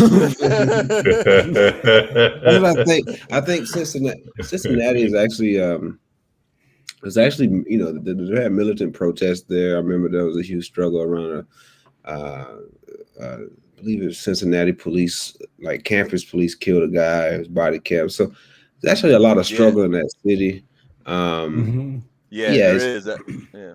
Ohio's such a weird place, man. It's I like almost moved there. I almost moved there, by the way. Yeah, I remember you saying that. And it would have been a whole nother path. Like before COVID, I'm glad that things changed, but I was actually about to go on and take a position working with the athletic department for the Cincinnati Bearcats in college football athletic, advising work and be working with student athletes. I was frustrated, what I was doing at the time, and going to be, down, the middle school level, fall of 2019. At Cincinnati right now. Yeah, he's supposed to be really good. His name right now, but anyways, I obviously took another path. The door has been closed on that forever now. So yeah. Anyways. Same time as breakthrough news. It's always something, man. It's I know. I feel you, Jeffrey. I feel. Yeah. It's all the different conflicts. It's impossible, man. But that's the good thing about live streaming. It's it becomes a video on YouTube, and people can watch it whenever. But that's the good thing. Were you talking about Desmond Ritter? Yeah, he's really good. He's going to be a top pick. Well, I mean, and then their coach, Luke Fickell, is phenomenal too. I mean, he's done a tremendous job there, and would have been, would have definitely been, the Ohio State coach if it wanted to have been for Urban Meyer, being available. Fickell was a big Buckeye himself. So, anyways, so let's we can turn the page. I know we got a few on the agenda. We got Justin's Detroit Lions breakdown of William Clay Ford and that whole scene up there. But before that, let's get Miguel and Mike get a chance to top in here and riff. I mean, Mike, you mentioned some of the NCAA stuff there. So also let's shout out it's Chicago. The news out of Chicago we should hit on tonight because I know it's a lot in people's minds. The Chicago Teachers Union actually tweeted it out, and it's messed up. So we'll get to that. But go ahead, Mike. Yeah, I just put something. Can you share that? What I put in the chat on the screen? Oh yeah. Let me get there. Yeah. I've tried to do it myself. So I want to go on a quick riff about this. Try to share. But Mike, I got to tell you though, you realize though when you say no one cares about Cincinnati, there's probably a lot of listeners out in the West Coast, and you probably say the same thing about Jacksonville, right? Exactly. We're in the same boat. Yeah. Cincinnati. Cincinnati's a bigger city than Jacksonville, though. Cincinnati's the Jacksonville. Midwest. Look, man, I'm happy that Jacksonville that we're even considered in the same ballpark Midwest. of a Cincinnati. Because growing up, they have Major League Baseball, the NFL. I always nationally speaking, you think of Cincinnati being a bigger city, but hey, Jacksonville, we've come up. Northeast Florida. We're taking you down, Southwest Ohio. Watch out. So Nate, could you scroll up? Could you scroll up on that image? Is it possible? Yeah. Well, we'll go back. Yeah. So I don't know if folks have seen. I'll zoom in. Yeah, I don't know if folks have seen that. You've had a lot of states passing. Definitely regressive anti-trans legislation. You can only participate in women's sports if you're a biological male. Basically trying to solve a problem that really doesn't exist. There isn't a huge movement of high schoolers or high school women upset about this. This is completely driven. But I just wanted to point out to Rick Scott, so of course Florida's passing. So the NCAA has done this in response to anti-trans legislation that's being passed, and of course internal pressure from players, as well as universities, who are against this. It knows that these type of issues are not really good for the branding. So of course, Mike, you got to point out to our listeners real quick that Rick Scott is so right wing. Yeah, I was getting that. The NCAA. Go ahead, my bad. Yeah. So basically, the NCAA hints at removing the NCAA championship due to the fact that they are trying to pass an anti-trans bill, as well as other legislation like the anti-voting rights bill, as well as anti-protest legislation. Of course, we saw in Georgia after they passed a pretty Jim Crowish type of voter suppression law. You have companies, corporations, kind of you saw the MLB All-Star game moved from Atlanta to Coors Field out in Denver. And you seeing companies, put out statements against it. Delta, big companies operating out of Georgia taking a stance against this. So you see, of course, right wingers like Governor Kemp, doing press conferences, talking trash. But I want to point out about Rick Scott specifically. He's this quote. Now a senator, right? Now senator. Senator Dick Scott. The NCAA likes to threaten Florida and other states. Well, here's a threat. The American people are not going to allow biological males to compete in women's sports. It's not going to happen. And if you scroll down, his following tweet is, if you keep threatening the public with your woke, elitist psychobabble, the NCAA will not last much longer. Florida cannot be replaced, but you can be replaced. You will not replace this. On this. Oh, Rick Scott. Man, I'm sorry. That's literally what he did. He just did Charlottesville. You will not replace this. The level of insanity, man. The level of insanity. Definitely, Miguel, for sure. This is definitely, white replacement theory vibes. On some other level, white male replacement theory. White cis male replacement theory vibes. Oh, man. We will not be replaced by the trans. There's no bill banning like trans men, of course. It's all about whatever. Might as well write the 14 words in there, I guess. Might as well. Racist. Rick Scott is such a piece of shit. He's a guy who basically was CEO of the thing called ACA, the Healthcare Corporations of America. They would essentially buy up these hospitals, milk them dry. The hospitals would be fucked. The patients would be fucked, but they make a lot of money at the top. He was responsible for one of the biggest Medicare frauds in the history, in which he had to go on trial and plead the fifth a record number of times, stole hundreds of millions of dollars of taxpayer money through this fraud program. So he's somebody plead the fifth. Yeah, plead the fifth, and he also said I cannot recall a record amount of times. Of course, he set a record. Of course, he gets off scot. No pun intended, scot free. We have a government that serves the state. Then this guy, basically buys the governor's seat. He never ran for politics again. Decides to run for governor. Puts $1 billion, like almost $100 million of his own money into the race. Was he the governor right after Jeb Bush? I don't remember. He was the governor. Charlie Crist for 4 years. In between. Okay. Yeah, it was just Charlie. So this guy is the elite, This guy is one of the wealthiest people in the state of Florida, like super wealthy. Everything he's from he does, Kansas, though, Mike. Remember, he moved down like that from Florida to Florida. Another crazy story. Yeah, he's this is bullshit. The other thing I wanted to bring out about Rick Scott is he wears this fucking Navy hat, and I don't know if you ever read about him. There's a story in which he talks about, how did you get into the business? Well, when I was in the Navy, I used to buy a lot of candy and bring it on the ship and then sell it at a profit to my shipmates.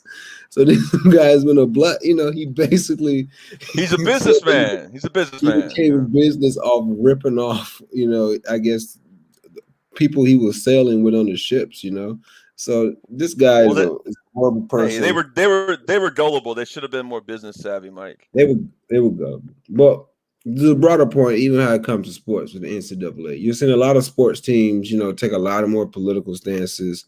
You're seeing formations like the NCAA kind of succumbing to pressure, to take a stance in regards to where you put events and stuff like that. The response you've seen has been this whole, the NCAA, these millionaires, athletes, they don't represent the hard-earned Americans who really care a lot about trans women playing tennis, like that really care, these hard-working Americans who have a huge issue with vote by mail, because that does not exist, like this guy is part of the elite. And I think that's a huge danger that we have to be aware of, is this right-wing populism that's half-hearted, taking language. I think you see Tucker Carlson does a really good job at it, taking language like the ruling elites, the working class, the worker, stuff like that. These people don't stand for any of these, don't stand for. They know how to use the words, but they take the words, what I'm saying, and really encapsulate that. Now, of course, everyone knows, Rick Scott, it's hard for him to go around being a billionaire. So, he will always kind of be exposed. He has no charisma. He looks like a Voldemort. But however, he's a senator. He's a U.S. senator. He's totally in bed with, the Zionist state of Israel. He's a cheerleader for all types of wars. I mean, he's basically replaced John McCain as one of the most hawkish people. He has something on, I don't know if you look at his Twitter, Nate. One of his first tweets is about sharing an article that basically says that in Venezuela, they're giving out vaccines in exchange for state loyalty cards. And he shares that like it's a real thing. Like, look, go click on his page is such a caricature of the worst. Look at the Navy hat. Hold on. Look at the Navy hat. Does he post QAnon stuff? What'd you say? Does he post like QAnon type of? He's not. No, not that crazy. No, he's not. He's because he's like he's technically really powerful. He's the head of the Senate Republican fundraising, So yeah, go ahead. No, he's a super powerful Republican. He really is vying for. I mean, I think you hit the nail on the head. He's vying for John McCain's old spot because he even had some resistance leanings towards the end. Trying to capitalize a little bit right at the end on that on the resistance angle. But I mean, he's really vying to be the John McCain replacement. The thing about Rick Scott, go, full screen, baby. Rick Scott is he actually is.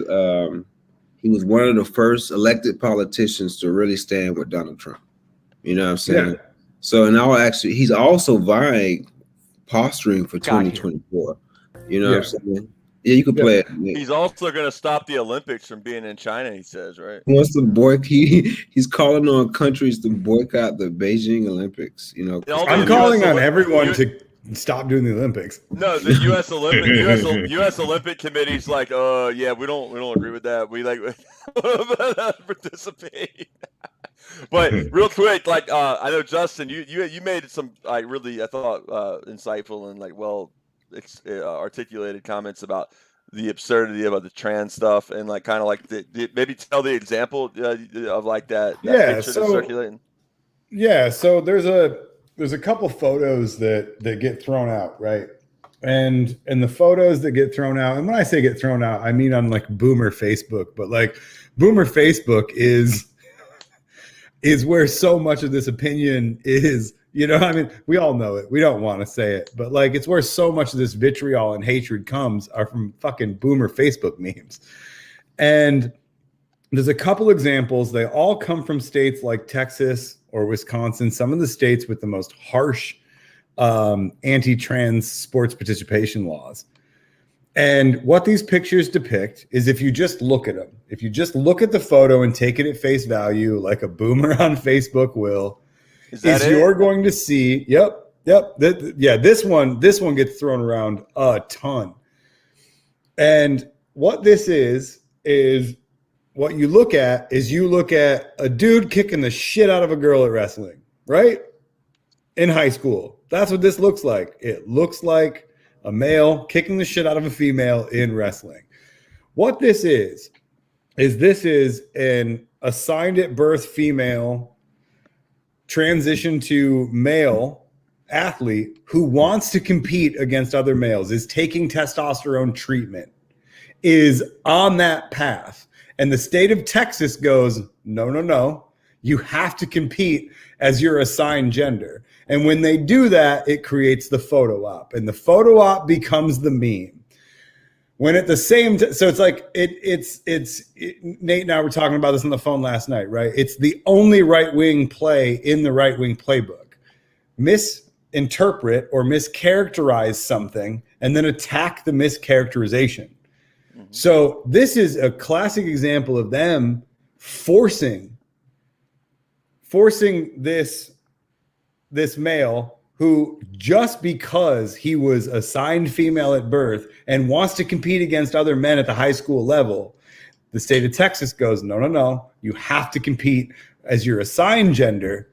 And then they love the photo op, because the photo op just looks like a male kicking the shit out of a female at wrestling. And then they post that stuff all over and they go, this is the future liberals want. And it's maddening, but this happens all the time with these force you at a high school level to compete as you're assigned, because it's crazy to me, because what really throws this whole thing off is that if you were assigned male at birth and identified as male in high school and took testosterone, you'd be banned. You see what I'm saying? Yeah. Like, it's so fucked up, and it's so just intentional with this, because they want that photo. It's straw man too. Like, I mean, it's their only playbook. You know what I mean? Like, it's no different. Like with like what you were saying about Tucker, Mike. Like, it's no different, because it's like you just and Trump did it too, right? You just call Joe Biden the radical left, and therefore now we have a new definition of what the radical left is. And like, dude's the most conservative, Democrat we've had in a long time. Like, that's the radical left. You know what I mean? Like, he's kind of like another Reagan.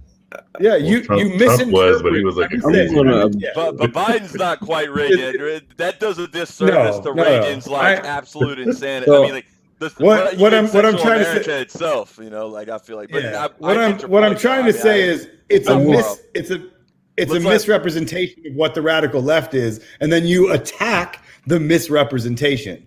Just like they argue against trans, they misrepresent what trans is, they do this shit on purpose, and then they attack the thing they created. It's their only playbook. Facts. It's all they got. Mike, you're putting you on solo now. You got the floor. Boom. Oh, my bad. I know Miguel, but let me just on my phone. I let Miguel speak up. I was going to talk about that. Miguel's getting the solo screen after you. Don't worry. No, on the topic of Biden conservative, I do think Biden administratively is actually to the left of Obama and even Clinton, but I think that's more of a show of where Obama and Clinton was on the prism, to the right. Yeah, I can see that. Yeah. So it's like the pendulum is. And that's just because the movement pushed them. That's like the movement. I mean, that's just what he had. That's just people. Like, it doesn't mean, Mike. To be clear, before people start attacking you, you're not saying that he's I don't give a fuck. You're just, I don't give. Twitter loves to go out. I don't really give two shits. Like, there's people who are like, "Oh, Trump," but I don't care. Like, do what you want. There's practical consequences for elections, and it is what it is. But I will say that, like Justin said, it is a straw person's type of thing that they do, just to create an enemy. Is this generation, when I was growing up, and when we were growing up, George Bush and them used to talk about gay marriage. That was the big thing. Marriage. What is marriage? Marriage is not between a man and a man. It's between Adam and Steve. Not you know what I mean? No Adam and Eve. Adam and Eve, not Adam and Steve. They would always say, right? Yeah. That was the huge thing that people would go crazy about. What is? Because in the Bible it says man, woman, gender, blah, blah blah blah. Now we've moved past that, and now the new issue is trans people. Is how somebody wants to identify themselves, or is how somebody wants to identify themselves in playing a sport. And I think more so than anything, and it's something that I've realized, like recreationally, I do work out, like powerlift, stuff like that. And if you follow that sport specifically, especially on Instagram, you're seeing a lot of the nature nurture stuff kind of tear down. Not in the sense that women are becoming strong as men, but when you see women actually talk to weight train and squat and deadlift, you're seeing women who don't even look big, who are getting stronger and stronger, because the nurture is actually not being like, oh, you can't lift weights because you're a woman. You know what I'm saying? You're seeing that actually break down. So while you may say, oh, like maybe the top end for a man can be stronger than a woman, I think it depends on the man or the woman. Because if you're a dude and you're like 5'7" and you're naturally skinny, you're not going to be as strong as a woman who's 5'8" and 180 pounds and can run track. You know what I'm saying? Or plays basketball. I think so much of what we kind of preconceived in regards to like the biological difference when it comes to athletics, I think the nurture part of it is becoming more and more different, and the boundaries are being broken up, that you're truly seeing the athletic potential of women who have been historically discouraged from participating in sports because sports weren't for women. You know, it's like there's not especially in the West, you know, in Britain and the US. Yeah, and look at the best, like, you know, the best. You know, even look at athletics with soccer. You know, women's soccer is way more popular and more successful. And women's tennis. Women's tennis is way more successful. Like, I'd rather watch a Serena match or Naomi Osaka match than a men's match. And that's not just it's not just because like they're women or something. It's just they're way better. It's more entertaining. They're better. Facts. I mean, I would say the only difference, Mike, to your point, I think it might be like when you talk about like big defensive linemen type, their testosterone, like, you know, has like just a biological, you know, I don't know. Maybe that is the result of, like, you know, conditioning over a while, and women having to be forced into childbearing. So, I think, but I'm just saying that's the only type thing I can even like point to, and that's 100%. I think with the linemen, I think that's what I'm saying. Max in, I think is definitely you still have the males who are, you know, who tend to be bigger or stronger. Yeah. However, but that's it. My point though is that's pretty much. That's not that much, though. I mean, that's we're getting very specific right now, right? If you think about some athletic, like I've seen athletic women who are like, let's say 5'10", 175 pounds, and run like 11 in a 100 meter. I mean, that's ridiculous. You know, that person, if they were conditioned to play running back at 9 years old, you know what I'm saying? So I'm not saying that's an actual trend that's going to happen, but I do think the nature versus nurture stuff. I think there is, you know, a lot of us, we tend to explain nature as the way things are, and not, you know, and this is why we also, you know, as people who I guess are woke, understand patriarchy and understand conditioning. And I think we're kind of seeing, as the boundaries are kind of broken up, the nurture part of it is becoming more of a factor, and we're seeing that conditioning really does play a role in how, you know, men and women and, you know, non-gender binary people see themselves and see what they can accomplish and what their body can accomplish. Miguel, you got the floor, man. I don't know if you give it. I feel bad bringing you. Gotta let you riff, man. Oh no, not me. That can't have that. Now, I was gonna come on and talk a little bit about so today's Jackie Robinson Day, so it's getting celebrated all over MLB, which, you know, I'm a Jackie Robinson fan, but then there's also, like, nobody ever brings up when they pitted him against Paul Robeson. That was the 60s, and that was during the House Committee of Un-American Activities, when they were doing the Red Scare stuff. And then, I don't know if people know, probably our listeners know, if they know about Jackie Robinson, he was like a longtime Republican back then. Yeah, hey, Miguel, my bad on mute. The only thing I'll say was the 50s, not the 60s, but like 50s. Okay, yeah, I was trying to remember. Yeah, that is the 50s, because that was the McCarthy era. Yeah, so I don't think that's something that's ever talked about, because even though they're celebrating Jackie Robinson Day and he's important, and I love Jackie Robinson, but also he's also been tokenized, you know, by MLB and all these, and then on just this day, because right now there's also a debate about, I think Dave Ziram wrote an article about it.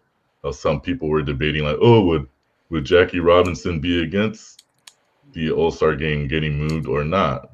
Because he was a Republican back then, which he probably would have been in favor of moving the game because of racism.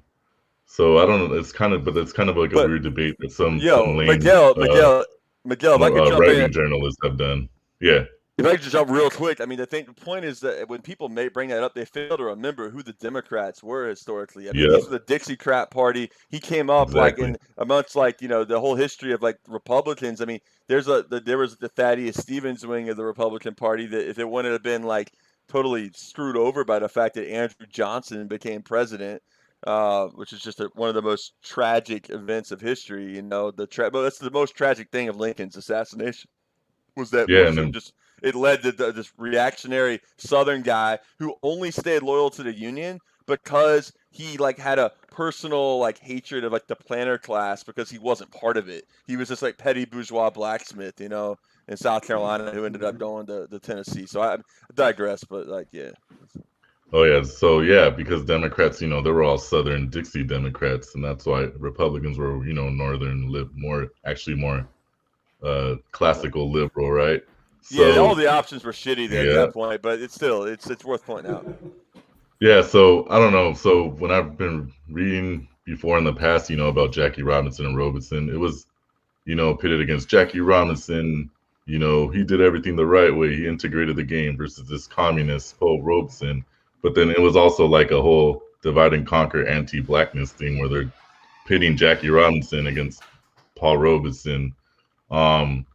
But it's just something I thought about today because today's Jackie Robinson Day and MLB's all celebrating it. And they did move the All-Star game, which is good, but we know it was only because of corporate pressure because there's still racism in baseball. Like I believe I saw the stat, there's like 7 or 8% only black players in the game, not counting, Afro-Latino black players, but American black players. So it's just kind of interesting how they'll be celebrating Jackie Robinson and then debating this whole thing about, would he be in favor of moving the game or not. But then there's also the thing they don't talk about where there's very low percentage of black players in the MLB and managers as well, which is also, across most sports when it comes to coaching too. So it's just something I want to point out today since it was Jackie Robinson. Yeah. And Miguel, and also let's just appreciate this. I posted a link to the article from the Undefeated. It's a 2019 piece about how Richard Nixon also lied to Jackie Robinson, like he lied and ripped and screwed over so many people, and convinced them to kind of help throw his support behind him in 1960. That kind of some people damaged Robinson's reputation, but the Robeson though, I always think we need to appreciate what a gallant dashing young man there. This is Paul Robeson in New Jersey. Rutgers in 1917 in his Rutgers Scarlet Knights attire for the day.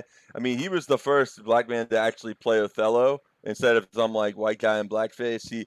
Old Man River, the singing, the political activism. I mean, you talk about multifarious talent who people that can do it all. That's Robeson. And but I think it's Robinson felt an immense amount of guilt for how they were pitted against him, and I think we still need to despite Jackie being tokenized, he's still a great hero. Mm-hmm. And yeah, he actually there's a statue of him here in Jersey City where I'll be for a couple more days until I move a few miles over towards Newark. And but nonetheless, it's there's a statue because he played for the Montreal AAA team. That's when the Dodgers had Montreal of the Brooklyn Dodgers, and they played the Jersey City Giants with the AAA team of the New York Giants, baseball Giants, that is. In the 40s, when he was coming up. So the 46th season, the year before he broke the color barrier in 47, you had Robinson play here at Roosevelt Stadium in Jersey City. There's a whole history of that. The FBI was spying on him too, just like they were spying on communists like Paul Robeson. They were still spying on Jackie Robinson. Yeah. In fact. Yeah. And at no fault of Jackie's, the tokenization is the classic tokenization of that's white guilt just being it's over. It's over. Every team has a Jackie Robinson, and some it took another decade, and some, took longer than that.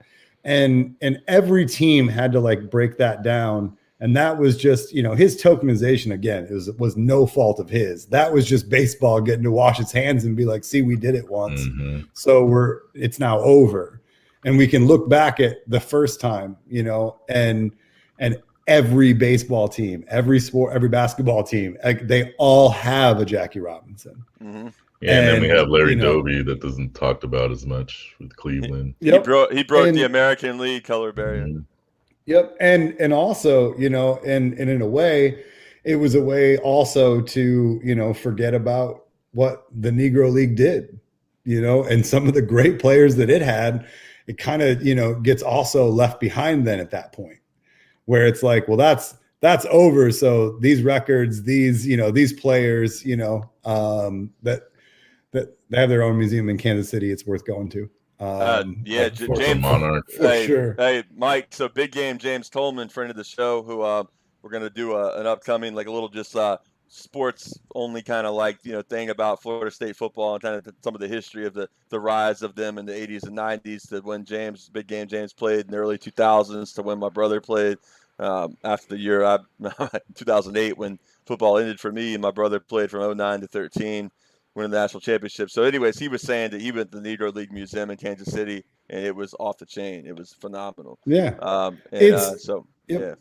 And the idea that Jackie ended, racism in baseball isn't a narrative that African Americans in sports tell. And it's not that's not a story that Jackie Robinson himself tells. That's a story baseball tells. That's the narrative they want to tell.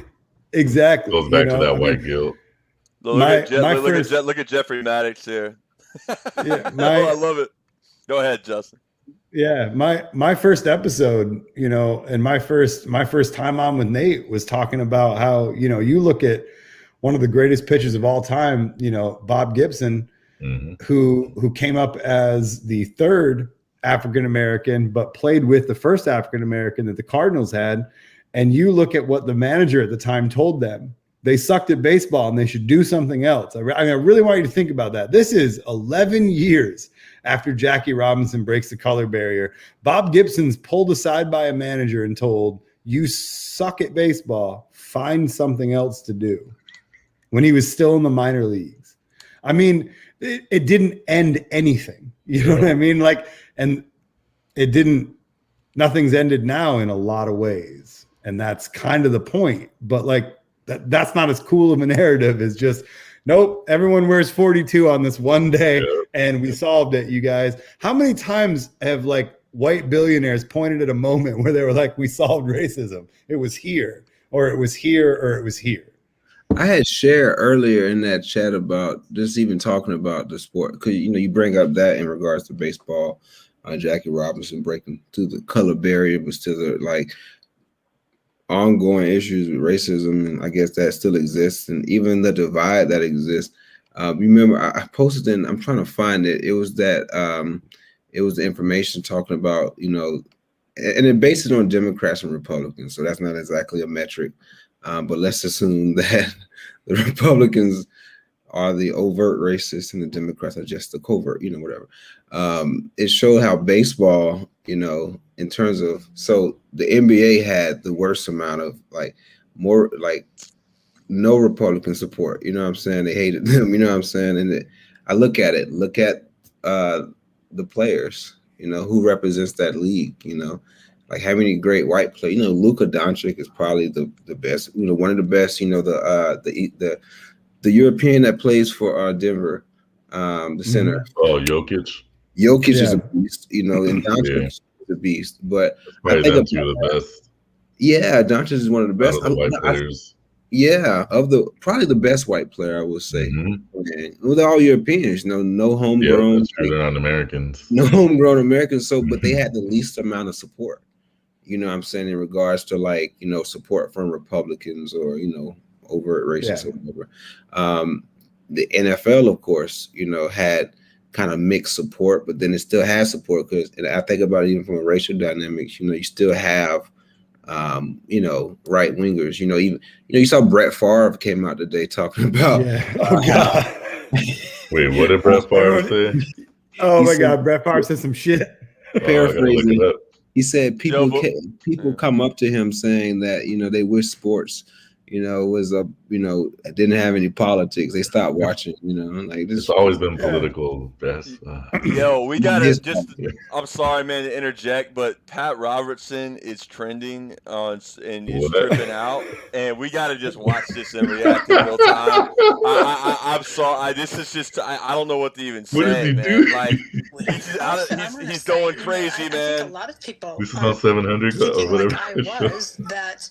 Both the gun and the taser would be put on your dominant side, but it's not that way. They have to crawl. He's calling for Derek Chauvin to be buried under the jail and says justice for Dante Wright. Wait, what? So you actually have to reach across yourself to You get feel the difference. it's definitely There's just no discernible. comparison. As I say, they're not making tasers in this yellow color anymore. They're making it in black. They're making them yellow. How's he not gone yet? Guy to death. It's just stuff like this makes you believe that the rich eat the blood of the youth. They're alive. You know what I'm saying? Like, it's like the guy now.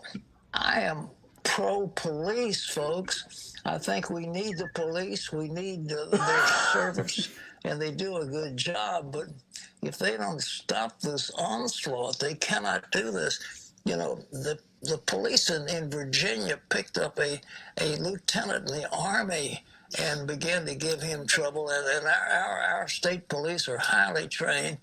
But why they don't stop this? And this thing is going on in Minnesota, but that's amazing.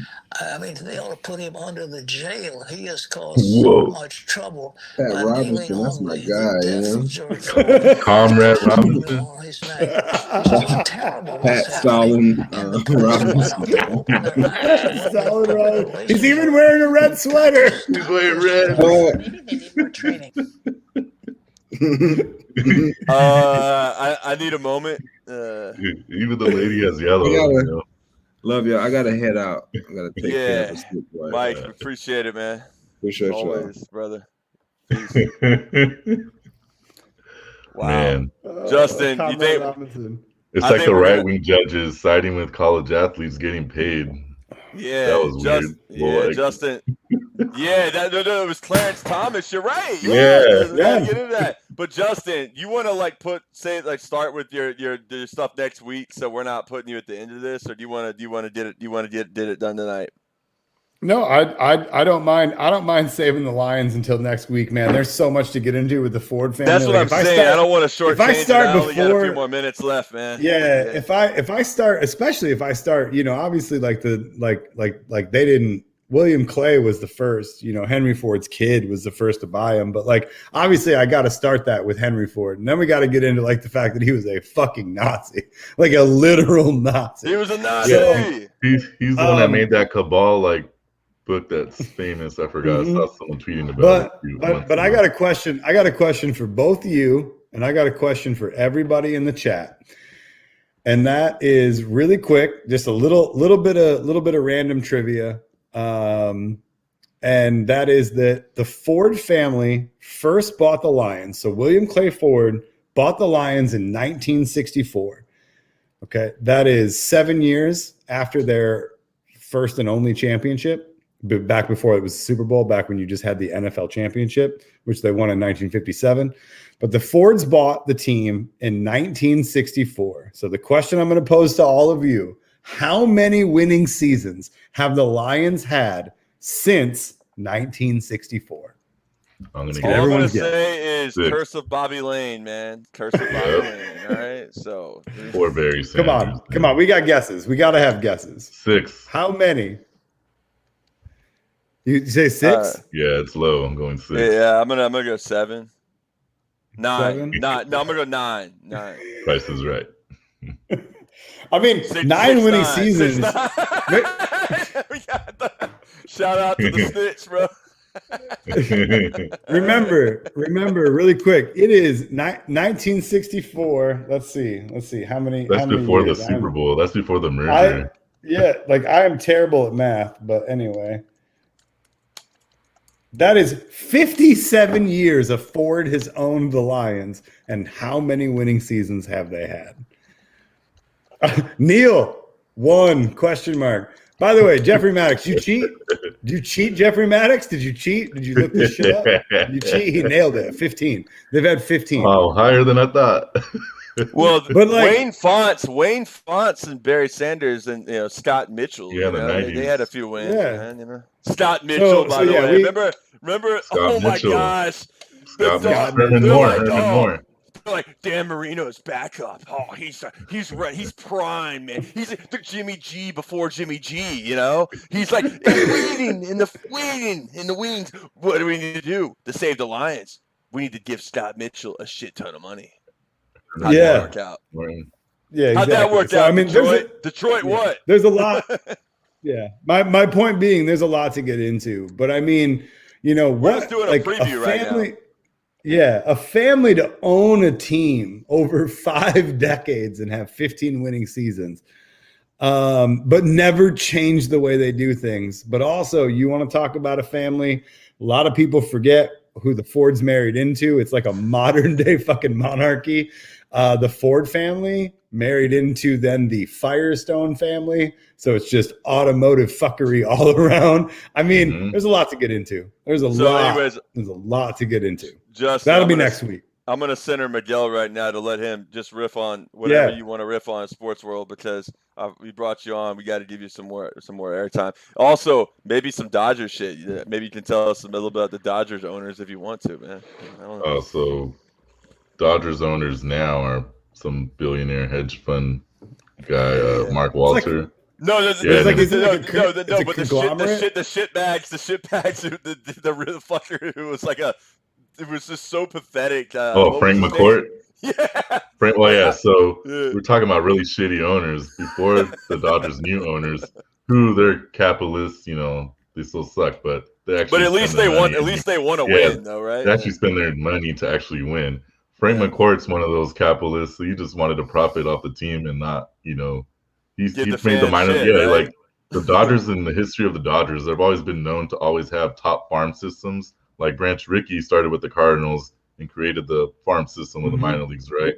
And then he went to the Dodgers. So the Dodgers have always been known for being Miguel, in Jacksonville, we were the Dodgers AA team when Jacksonville. When Clayton Kershaw came up, Matt Kemp. and Matt Kemp and James Loney. I remember watching those guys play.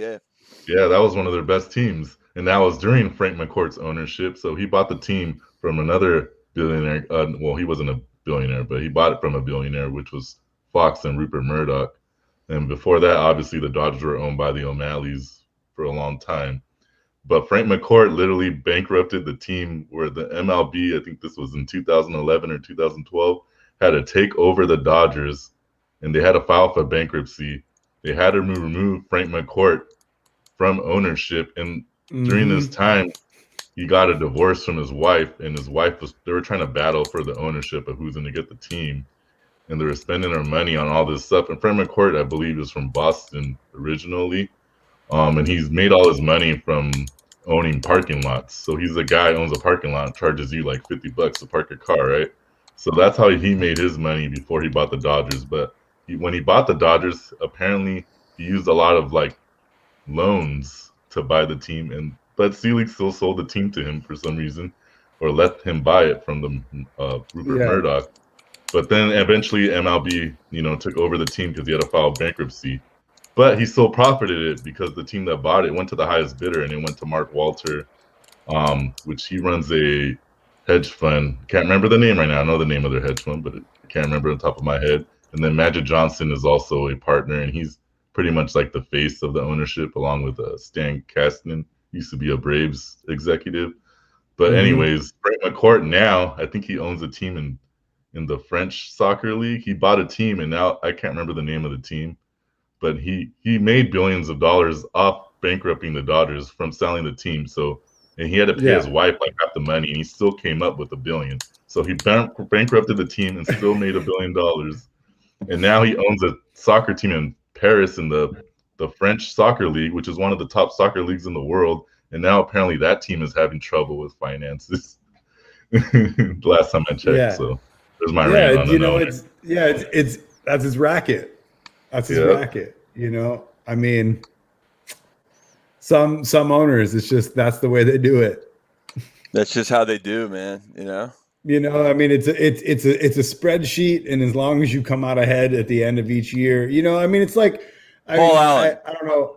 Lessons of Paul Allen. I mean, I don't know how many people, you know, watching right now are big baseball fans to pay attention enough to this kind of level of detail, but it's like, me and you. Yeah, exactly. Do you remember when Jeter got involved with the Marlins and he let some shit slip? And I mean, when we're talking about the Marlins, we're talking about a team that has the worst I mean, we're talking about a team that when they won a World Series couldn't sell out their own ballpark. And then sell all their players the next season. They almost did, though. It was pretty packed in Game 7. All right. Yeah. The Livan Hernandez, Angel Hernandez wide strike zone. Remember that? Yeah. Oh yeah.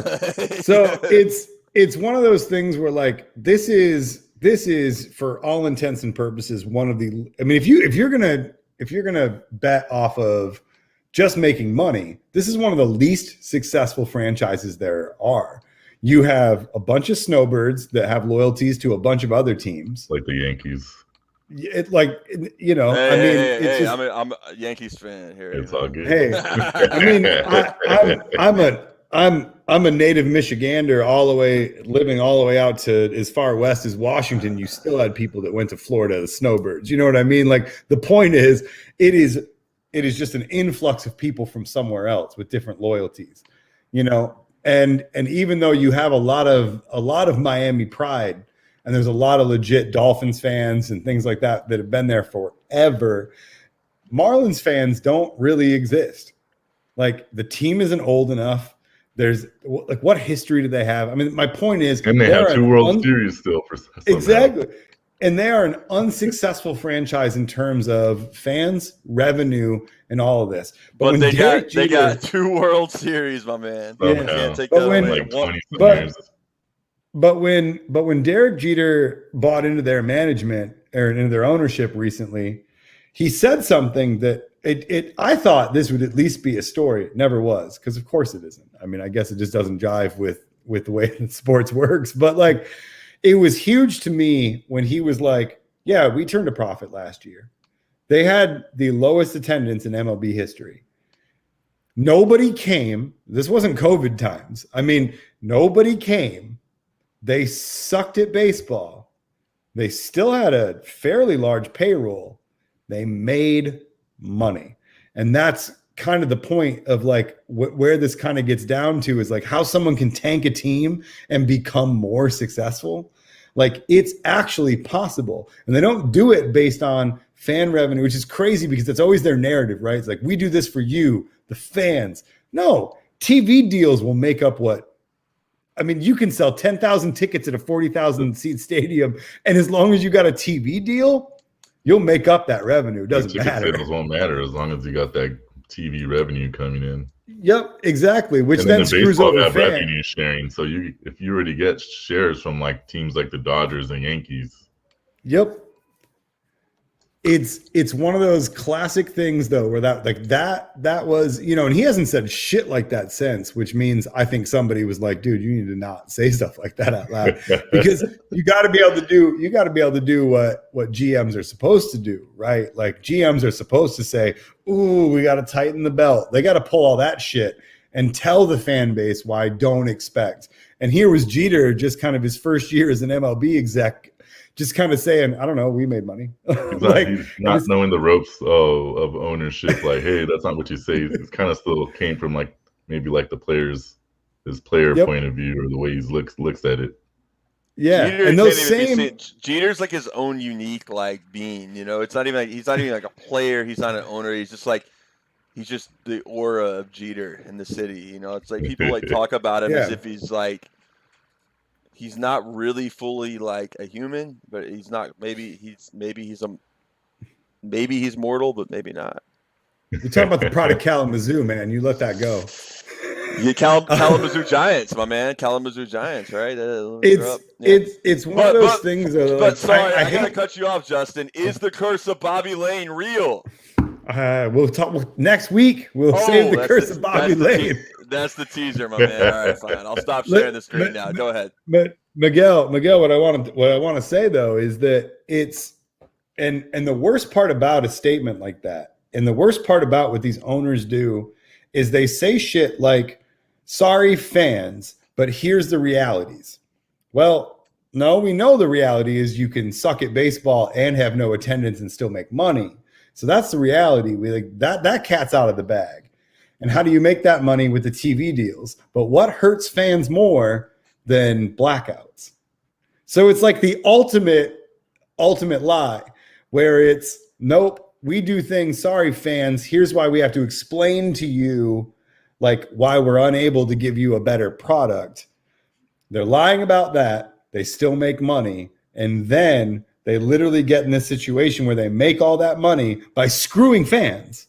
Because how many times, I mean, I moved here to South Bend, Indiana. There is no baseball team here. I live in South Bend, Indiana. No baseball team. I'm a Cardinals fan. They're in the same division as the Cubs and the Reds, and both of those are blacked out for me. I live in a different state than either of those teams play in. I can't watch the Cardinals play the Reds, and I can't watch, and I pay the MLB a lot of money. People in the area like those teams. There's a lot of Cubs fans here, which is weird. Fans, right? Yeah. South Bend's not far from Chicago, really. Yeah. Yeah, but like at the same time, I mean, I don't know, root for Detroit. I don't know. Like, why root for the Cubs? Like, what a garbage organization. Let me give you some New York media type breakdown here for sports. So, like, it's so hard to watch the Yankees, like, because, all right, now, like I've mentioned, my new place, I will have, like, the full whatever package and stuff, but I haven't been, all right? And it's like, so if you don't have, like, actual cable, you can't be a cord cutter and watch the Yankees. There's no way. There's like, I mean, unless you're just like, going to play the whole like, pirating game, which is like, fine. There's ways to do it, but it's like, it's annoying and it's like not convenient. You got to like, constantly kind of make sure streams are working and all that. There is a way to make it convenient, but I'm not going to make a plug on the air.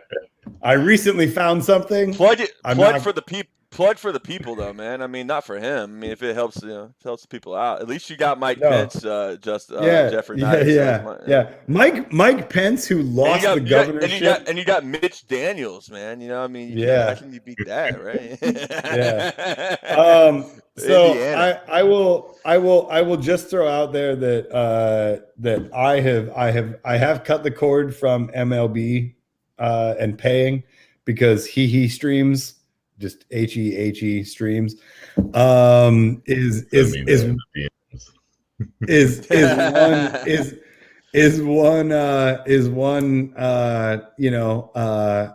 hack to this whole system that actually works, and I really appreciate that, because now I can literally watch my Cardinals play the Cubs and the Reds. So that's all I'm throwing out. Well, pretty much you were paying for MLB TV, because I pay for it to watch my Dodgers, because I'm up here in Giants and A's territory. Yeah. But so you still weren't able to watch, because for some reason the blackout rule. Right? I wasn't able to watch just when they played the Reds or the which is a lot of games in NL Chicago, which is like 40 games. Yeah, because they'll do that here. I'll have to watch the Giants. Like I pay for YouTube TV, so I could watch the Giants channel when they play the Dodgers. But they'll do that too. They'll block out the game because. And then you have to listen to Giants announcers. Neil's dropping bars again tonight. Check that.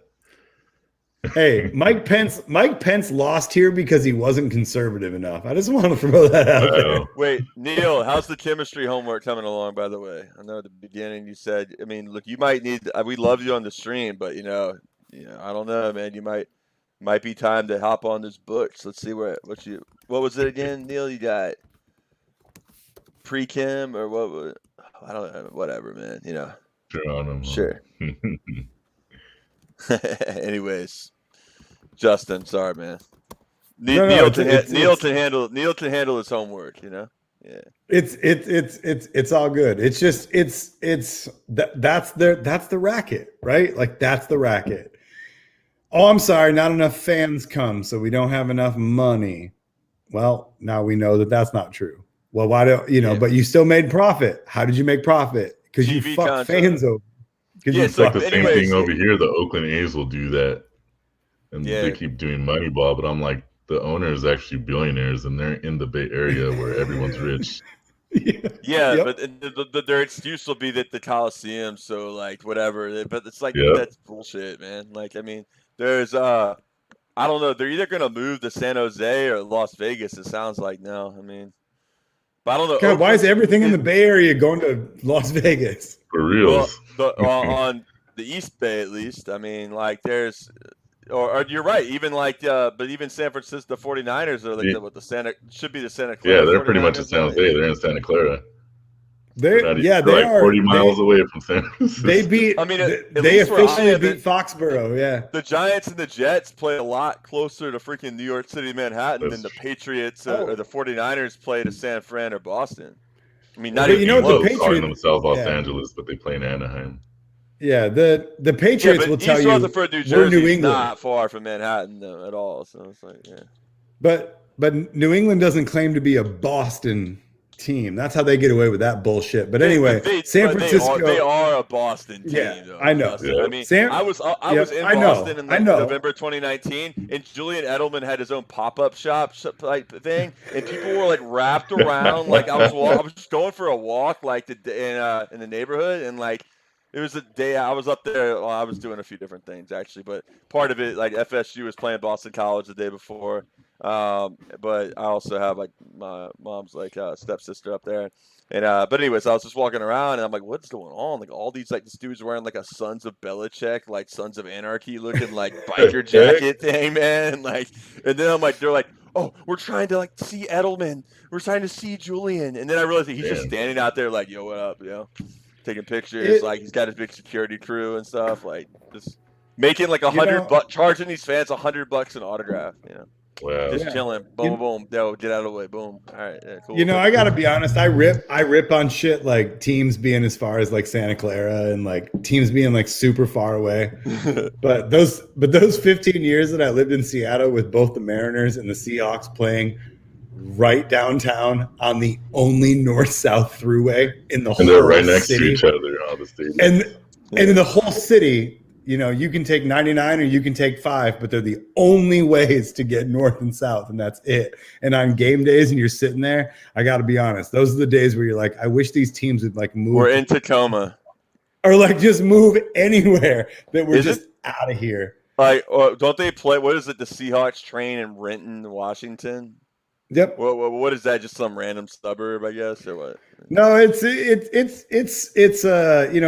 little Boeing town. It's is that where Jimi Hendrix is buried, or is that Redmond? No, he's in Renton. Okay. Yep. It's right on the south side of Lake Washington, the Paul Allen Lake. It's on the south shores of Lake Washington. That's where Renton's at. I mean, Boeing really keeps it alive. I mean, Boeing has campuses all over the greater Seattle area. And I love the campus euphemism, by the way. Yeah. And Boeing has this really fucked up thing where they'll move people like every 3 years.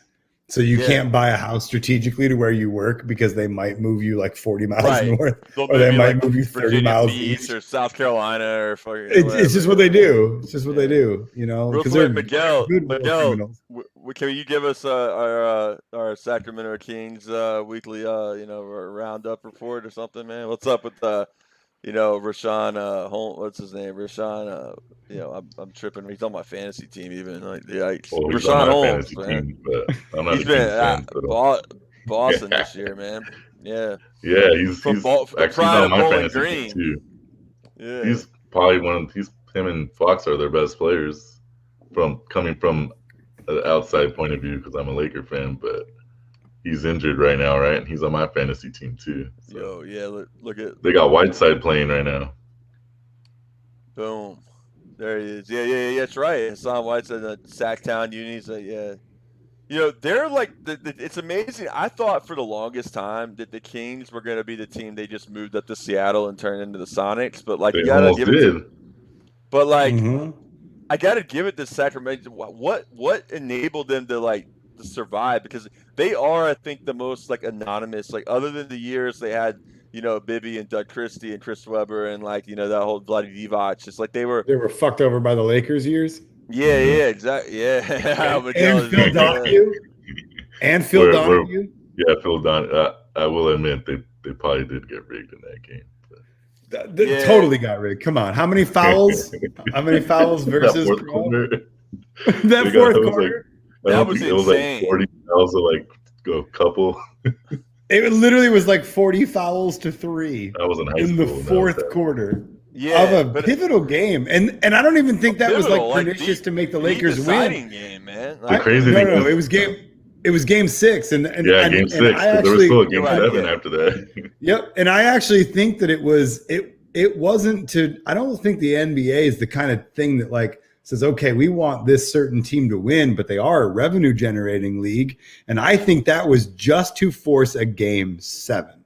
They were going to do whatever because the Kings were dominating in game 6, and that game was going to go the Kings' way, and that series would have been over. But they wanted a game 7 between the 2 Western Conference powers just to get one more game, and then they go let it up to chance and whoever. I don't think they fix outcomes. That was really the championship back then.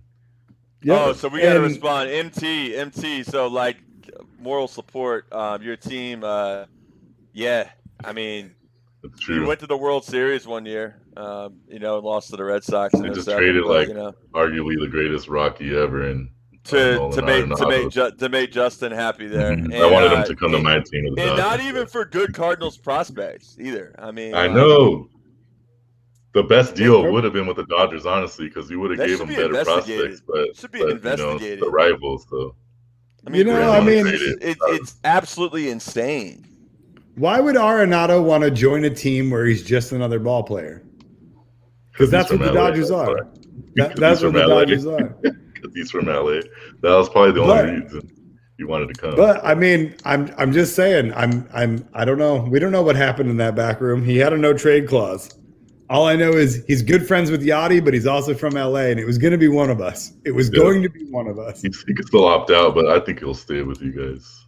Yeah, I think most people if they get there, once you play for St. Louis, you don't mind staying because you realize that like that city doesn't give a shit about anything but baseball. So everywhere you go, like there's not it's an environment that, I mean, I guess unless you're David Freese, who had to literally escape because he was a hometown kid, but like it's a baseball friendly environment. And like the only thing I will say that the knock on LA with certain people for going there is that you can disappear even if you're great. Yeah, that's true. Cause it's LA, cause it's Hollywood. You fade right in to the background, and especially if you gotta be like maybe Mookie or LeBron level to really stand out. Yep. Look at that. Neil's doing his physical Kim homework as if Kim had a baby. All right. So, hey, keep at it, man, while you're kicking it with us. All right. Yeah. Anyway, so look, what's up? I mean, like, I don't know. Like, I got some like gig economy, like Uber Eats delivery about to be here. So, if y'all want to keep rolling, he's out. I think I'm out, man. With my Bubba Chuck, repping tonight. By the way, Miguel, if you want to have me on just to have a St. Louis, LA baseball podcast, I would love to do that. Hey, I'll look at the schedule when we play each other. Maybe we'll do that. Yeah, absolutely. All right. No, y'all need to fight to the death when that happens. Bread and circuses, man. What's his face? Pat Robertson wants to watch and then be able to like consume some of the blood so he can live another like 30 years, right? Hey, wait. Well, there is that thing. Rich people don't they like actually buy like people's blood and like inject it? I saw something like that crazy shit, dude. Well, I mean, we all. I mean, Charlie Sheen. It's like donated, but then he's got full tiger blood transfusion. I mean, but other than that, I don't know, man. So, anyways, I want to like kind of like we could. I'm gonna look. Y'all keep it going for real, but I want to like at least show the people Redspin like what we talk about a little bit, so they see a little bit of like this Allen Iverson like insanity. You need to do an episode on this, and I would like to be a part. We do, but like let's start off right here. Abbott gets another good kick away. This into the wind drives Iverson back. Iverson will take it on the one hop, trying to get a block on the sideline. He does. He's down the sideline looking for one block. He may go. He will.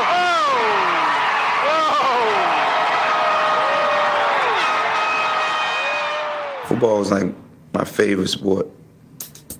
I remember the first time my mom wanted me to play basketball. I came home from school. She told me I was going to basketball practice, and I cried all the way out the door. I said I didn't want to play basketball. I felt basketball was soft. Gallagher, he is hit, throws it and completes the pass. Along the sidelines, Allen Iverson with the stick, and it's incomplete. Football is just so competitive. Pressure throws, it is picked up by Allen. Every down is important, you know, regardless of what position you play. Good look at Allen Iverson. Bro, I was the best. They'll tell you. I mean, it ain't no secret to it. You know, you can ask anybody from Hampton or Newport News. Well, I view him as a legend. He could come down, drop way back. He would come from his toe, you know what I'm saying, from his ankle, and sling and throw a 60-yard bomb. Nobody open here just dip out of there, run for like 30 before he get tackled. He's just so quick and run around. You see him now, you know what I'm saying? He's not the league MVP for nothing. We call him Bubba Chuck, you know what I'm saying? Here come Bubba Chuck. Bubba Chuck. Al and I, you know, we were the same age. We competed. We was like, you know, rivalries. When we played them in football or basketball, it was always fun, because that was my man. It make me feel good to see those guys out there doing some of the same things that I did on the football field. Steps up. Iverson still wants to throw, now does, and he's got Terrell inside the 10. I mean, sometimes when I watch him play, kind of get goosebumps. And I just root for him so much. Stops, he throws, he looks into the end zone, Jackson catches it! You know, I'm a Cowboys fan, but, you know, I always go for the Saints or Atlanta. I think football made me tough. You know, gave me a lot of the heart that I have, because I was always small, and the guys was always bigger than me. You know, guys just always take a lot of shots at me, try to hurt me, you know, and the thing to keep you from getting hurt is not getting hit. So I didn't let people really get a chance to size me up. At the 15-yard line, Iverson moves to the inside. He's got the kind of quickness. He may go all the way. This is what happens. Allen Iverson. Roberto is just Now when I tell my teammates that I was better in football than I am in basketball, they like, go ahead, man, I don't believe that. You know, it's just hard to believe. But, you know, I know in my heart that I was a better football player. now throws, and he completes it for Kirk. I never wanted to play basketball. I always wanted to be a football player. But I just think football is the best. Wow, so I mean, man, he's like one of the greatest basketball players, and he's like, I was better at football. It's not fair, right? Yep. And if anyone's watching wants to know exactly how good he was at basketball, just watch game 1 of the NBA Finals against Lakers. Now, they went on to lose, but if you want to watch one undersized basketball player, like, and I say undersized, he was 6 foot, he's taller than me, but I mean undersized in terms of, you know, the norm for the position. But if you want to watch one man take over a game and will his team to victory, they weren't going to win the series. It wasn't possible. They didn't have the depth. They didn't have the overall talent. But you want to watch one guy, watch game 1 of that series. I was very upset after that game because I'm a Laker fan, and that was one of his greatest games of all time that he played. And then he steps over Tyrone.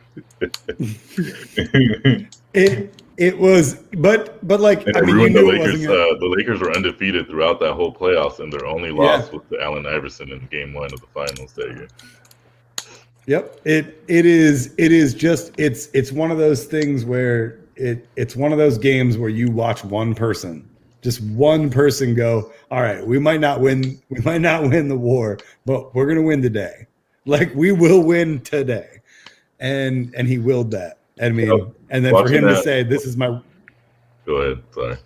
No, I was saying, for him to say, this is the sport that I was not good at. It kind of reminded me of, you guys just talked to Andrew Marinus today. And when I was talking to him and reading his book about Glenn Burke, you know, he played in the MLB, but he was like, I guess, apparently way better at basketball. So that was like just something I thought about too when watching Iverson. Yeah. It's kind of crazy how athletic these guys are, you know, they're actually better at another sport. But maybe because of their size, they end up in another sport and succeed.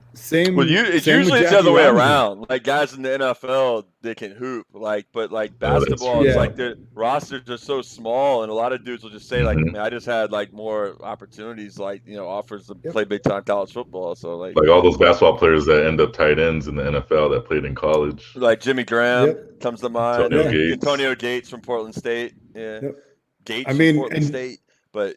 What about this? Don't forget. Hold on, we got Jeffrey Maddox. Don't forget. Jackie Robinson's worst sport was baseball. I mean, it's just football and basketball, and basketball and track. That's all I wanted to say. Jeffrey Maddox man's been in the stream. Like, you can pay for plasma transfusion. It's kind of iffy. Neil. I mean, head down, sell the plasma. We're in capital. You gotta.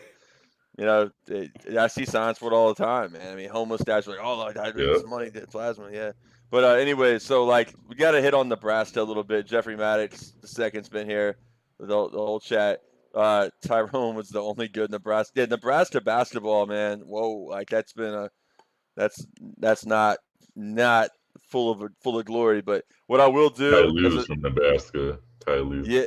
Sure. Oh yeah, it's right. I think that's the Tyrone he's talking about. Yeah, he's like Tyrone. Yeah, exactly. Yeah, it is Ty Lue. Yeah.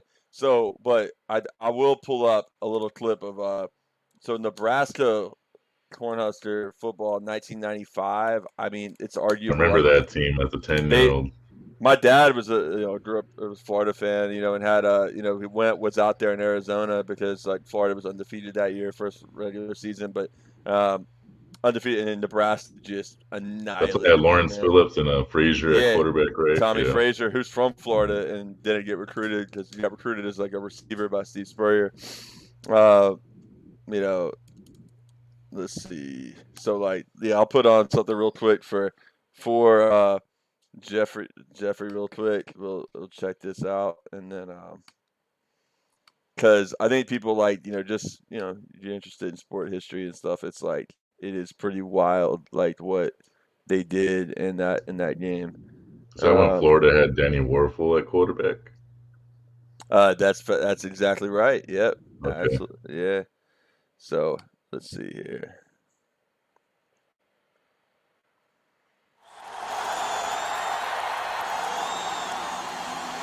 With pressure, they get to Warfel this time. Mind you, this is this Florida team has won 4 straight SEC titles. Next year, the following year, it was the 4th in a row. They went 12-0 that year, 11-0 in the regular season, 12 and won the SEC championship against. I was at the SEC championship game that year. So I was sick. I remember my dad raised me a Gator fan, but I was throwing up in the Georgia Dome. Actually, my dad was like, "Why did I bring this 9-year-old kid with me? What the fuck?" Yeah, but anyways, that. I did not actually my dad had a ticket for me, but I was at the airport with my grandmother on standby to fly out to Phoenix for this game, and the guy showed up at the last minute, so I had to go home. Yeah, whatever. Hey, it's not like that. I had a lot of. I had a lot more. I mean, this is a debate. This is a debate for another day, and I'm sorry. I'm sorry, Jeffrey. But Penn State with Kerry Collins and Kajana Carter would have beat that Nebraska. Man, get out of here. Anyway, they would have.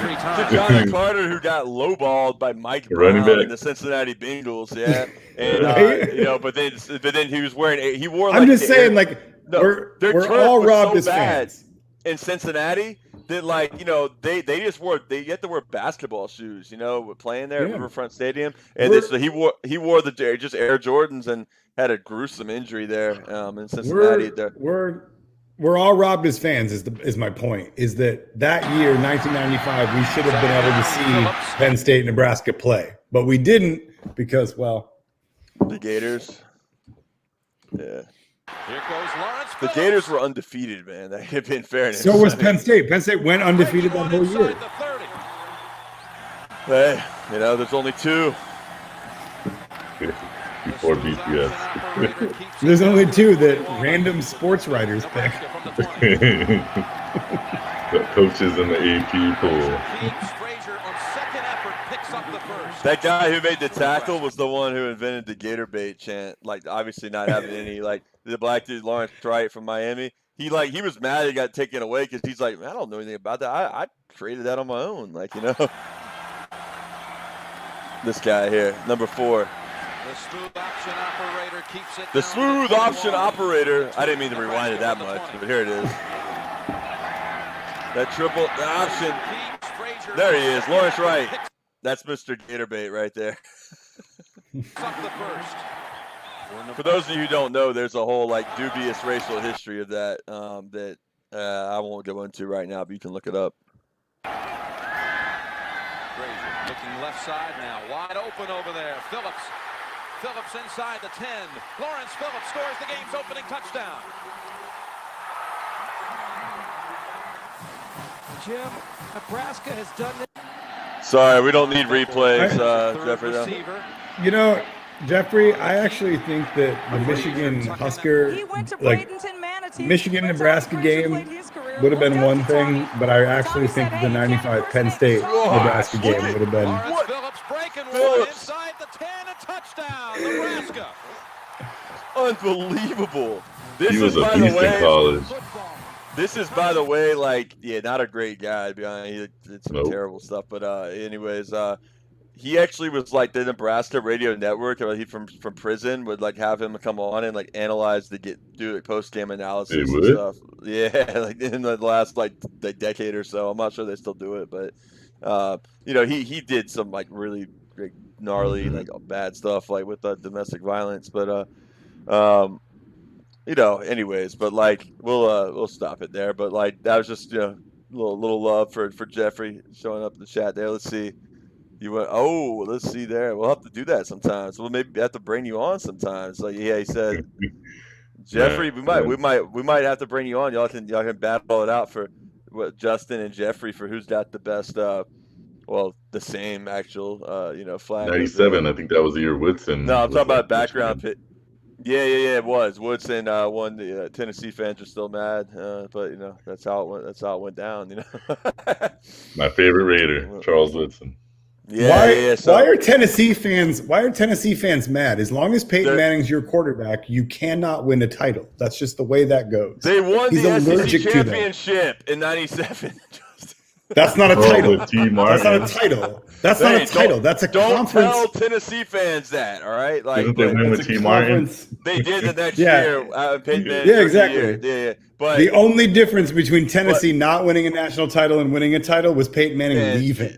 Yeah, get out of here with that. But anyways, there were other factors. They beat Florida State, my alma mater, in that game in the Fiesta Bowl. Mind you, that Fiesta Bowl stadium is still where Arizona State plays their games. The Cardinals don't play there anymore, obviously. But they actually had the Super Bowl there. Super Bowl 30, Cowboys Steelers. Yeah. Barry Switzer got a Super Bowl ring. Barry Switzer, Troy Aikman just wanted to kill him, just random MVP and Eric Brown. Yeah. Oh yeah, that was so random, wasn't it? And then he signed with the Raiders for a big contract the next season. Then he got cut after 1 year. Larry Brown, yeah, man. Larry Brown, that's what it is. Larry Brown. Larry Brown, yeah, anonymous type dudes, man. Yeah, we'll have to make that happen sometime. How about sort of maybe a Huskers with Husker Hour with Jeff, Big Red and Big Red. There's a pun there, right? For those who get it. But anyway, if only Nebraska would have been in the Cornhuskers. If only Nebraska would have many comrades in Nebraska, but Hey, I think there's actually a podcast that I listen to. It might be Red Menace or something. Oh yeah. I think that one of the hosts is from Nebraska. So there's one person. Mm-hmm. Miguel's out to take a flight to Lincoln, and hang out with Jeffrey, record an episode of Sports as a Weapon, just make Nathan Coleman Lamb really pissed off, just sit there and glorifying Husker football for an hour. Shout out so, to Nathan. Yeah, are you talking about Brett from Red Menace? Yeah, I can't remember his name, but I listened to their podcast. Yeah, Brett's his name. Yeah, he's from Omaha. Okay. Yeah. I remember him mentioning something about Nebraska, and I was listening to it. So. Yeah, man. So again, y'all go get a copy of Dan Kovalik's latest "No More War," how the West violates international law by using humanitarian intervention to advance economic and strategic interests. Oliver Stone says Kovalik helps cut through the Orwellian lies and disassembling, which makes so-called humanitarian intervention possible. It's also got a blurbs on the back by Ray McGovern, former CIA analyst and co-founder of Veteran Intelligence Professionals for Sanity. McGovern's one of the only former CIA guys you want to like, economic hitman, right? Yeah, he's awesome, right? And then, McGovern's like he's just dope, man. Like, I mean, he's done so much amazing stuff. He's made up for all his sins. Maybe not. He would say he can never make up for probably an organization like that. But yeah, I remember he did a documentary on the economic hitman CIA stuff. Abby Martin says that he did. Yeah, true. Facts. Yeah. And like Abby Martin says that, friend, by the way, I miss having Abby and Mike here in New York City area. It was good times hanging out with them when they were up here. But crucial analysis on our permanent war state and how we can break the U.S. empire's death grip on humanity. Danny Hyphon, personal friend, will be actually at Madison Square Garden together on May 16th for Knicks Celtics. So we already got that scheduled. A little Danny Hyphon, Nate Wallace night out in the town at the Garden for fully vaccinated crowd, of course. I'll be down where you at, hopefully in August. For some baseball games. Yeah, I'm fully. I don't know. I'm fully vaccinated. Yeah. I'm fully vaccinated. I got the Pfizer. What'd you get? I got Moderna. Damn, we got the trio in the house right now. Well, you got J&J or what? I got the Johnson & Johnson. So hey, we're repping corporate America. In the house tonight. We'll never hear that again on Redspin Sports. Yeah, Nate, so I'll let you know because I'll be in New York. I'll probably be seeing the Mets-Dodgers game. And hell yeah. Hopefully going to Philadelphia for a day to watch them play the Dodgers too that week. Yeah, hit 5 or 6 days. Hit me up, man, if you want to watch some MLS soccer. As of this weekend, I will be living next door to the New York Red Bulls stadium, literally next door. So they play in Harrison, New Jersey, right. It's just literally you could throw a stone and it's Newark. I'm like on the city limit line. Sweet. So Danny Hyphon says about Dan Kovalik's book that Dan Kovalik's book exposes the hypocrisy of humanitarian intervention, the danger this imperial framework presents to humanity. This book is essential for understanding the U.S.'s routine violations of international law and what we need to understand about them to bring the world closer to a state of peace rather than the endless war forced upon us by Washington's imperial consensus. And, of course, Danny Hyphon, Black Agenda Report, contributing editor and co-author of American Exceptionalism and American Innocence, A People's History of Fake News from the Revolutionary War to the War on Terror. So, yeah, we'll make that happen, man. If you're coming this way, we'll definitely have to kick it, Miguel. Yeah, in August, I'll let you know. Yeah, nice, MT. Yeah, got the second Pfizer. I got it on Sunday, so that's dope, man. Happy for you. Working on Road State right now, Neil. There you go. Still rocking the Assange beard. It's got that. Oh, yeah, Cinema Gorilla. Anyway, so I'm about to have to bounce, man. Miguel's looking. If it's like lighting, it's like it's turning dark now here in California. It's It's like very real. It's like just we were going by the actual light outside. I got you. All right, word. So Danny Hyphon's off. Yeah, he's dope, man. Like really, really good. I mean, I'm gotten to know him really well during last year. And just in general, has been a really good friend, especially throughout the pandemic and being, we met up, we would meet up and go and watch Celtics games just because that's kind of his sports interest. It's like he's pretty much with all his work, he only has time to really invest in the Celtics, and that's he's still, he's pretty intense with that, man. Like he is a diehard Celtics fan, and he follows everything. So I remember we went and watched. They're playing Celtics today.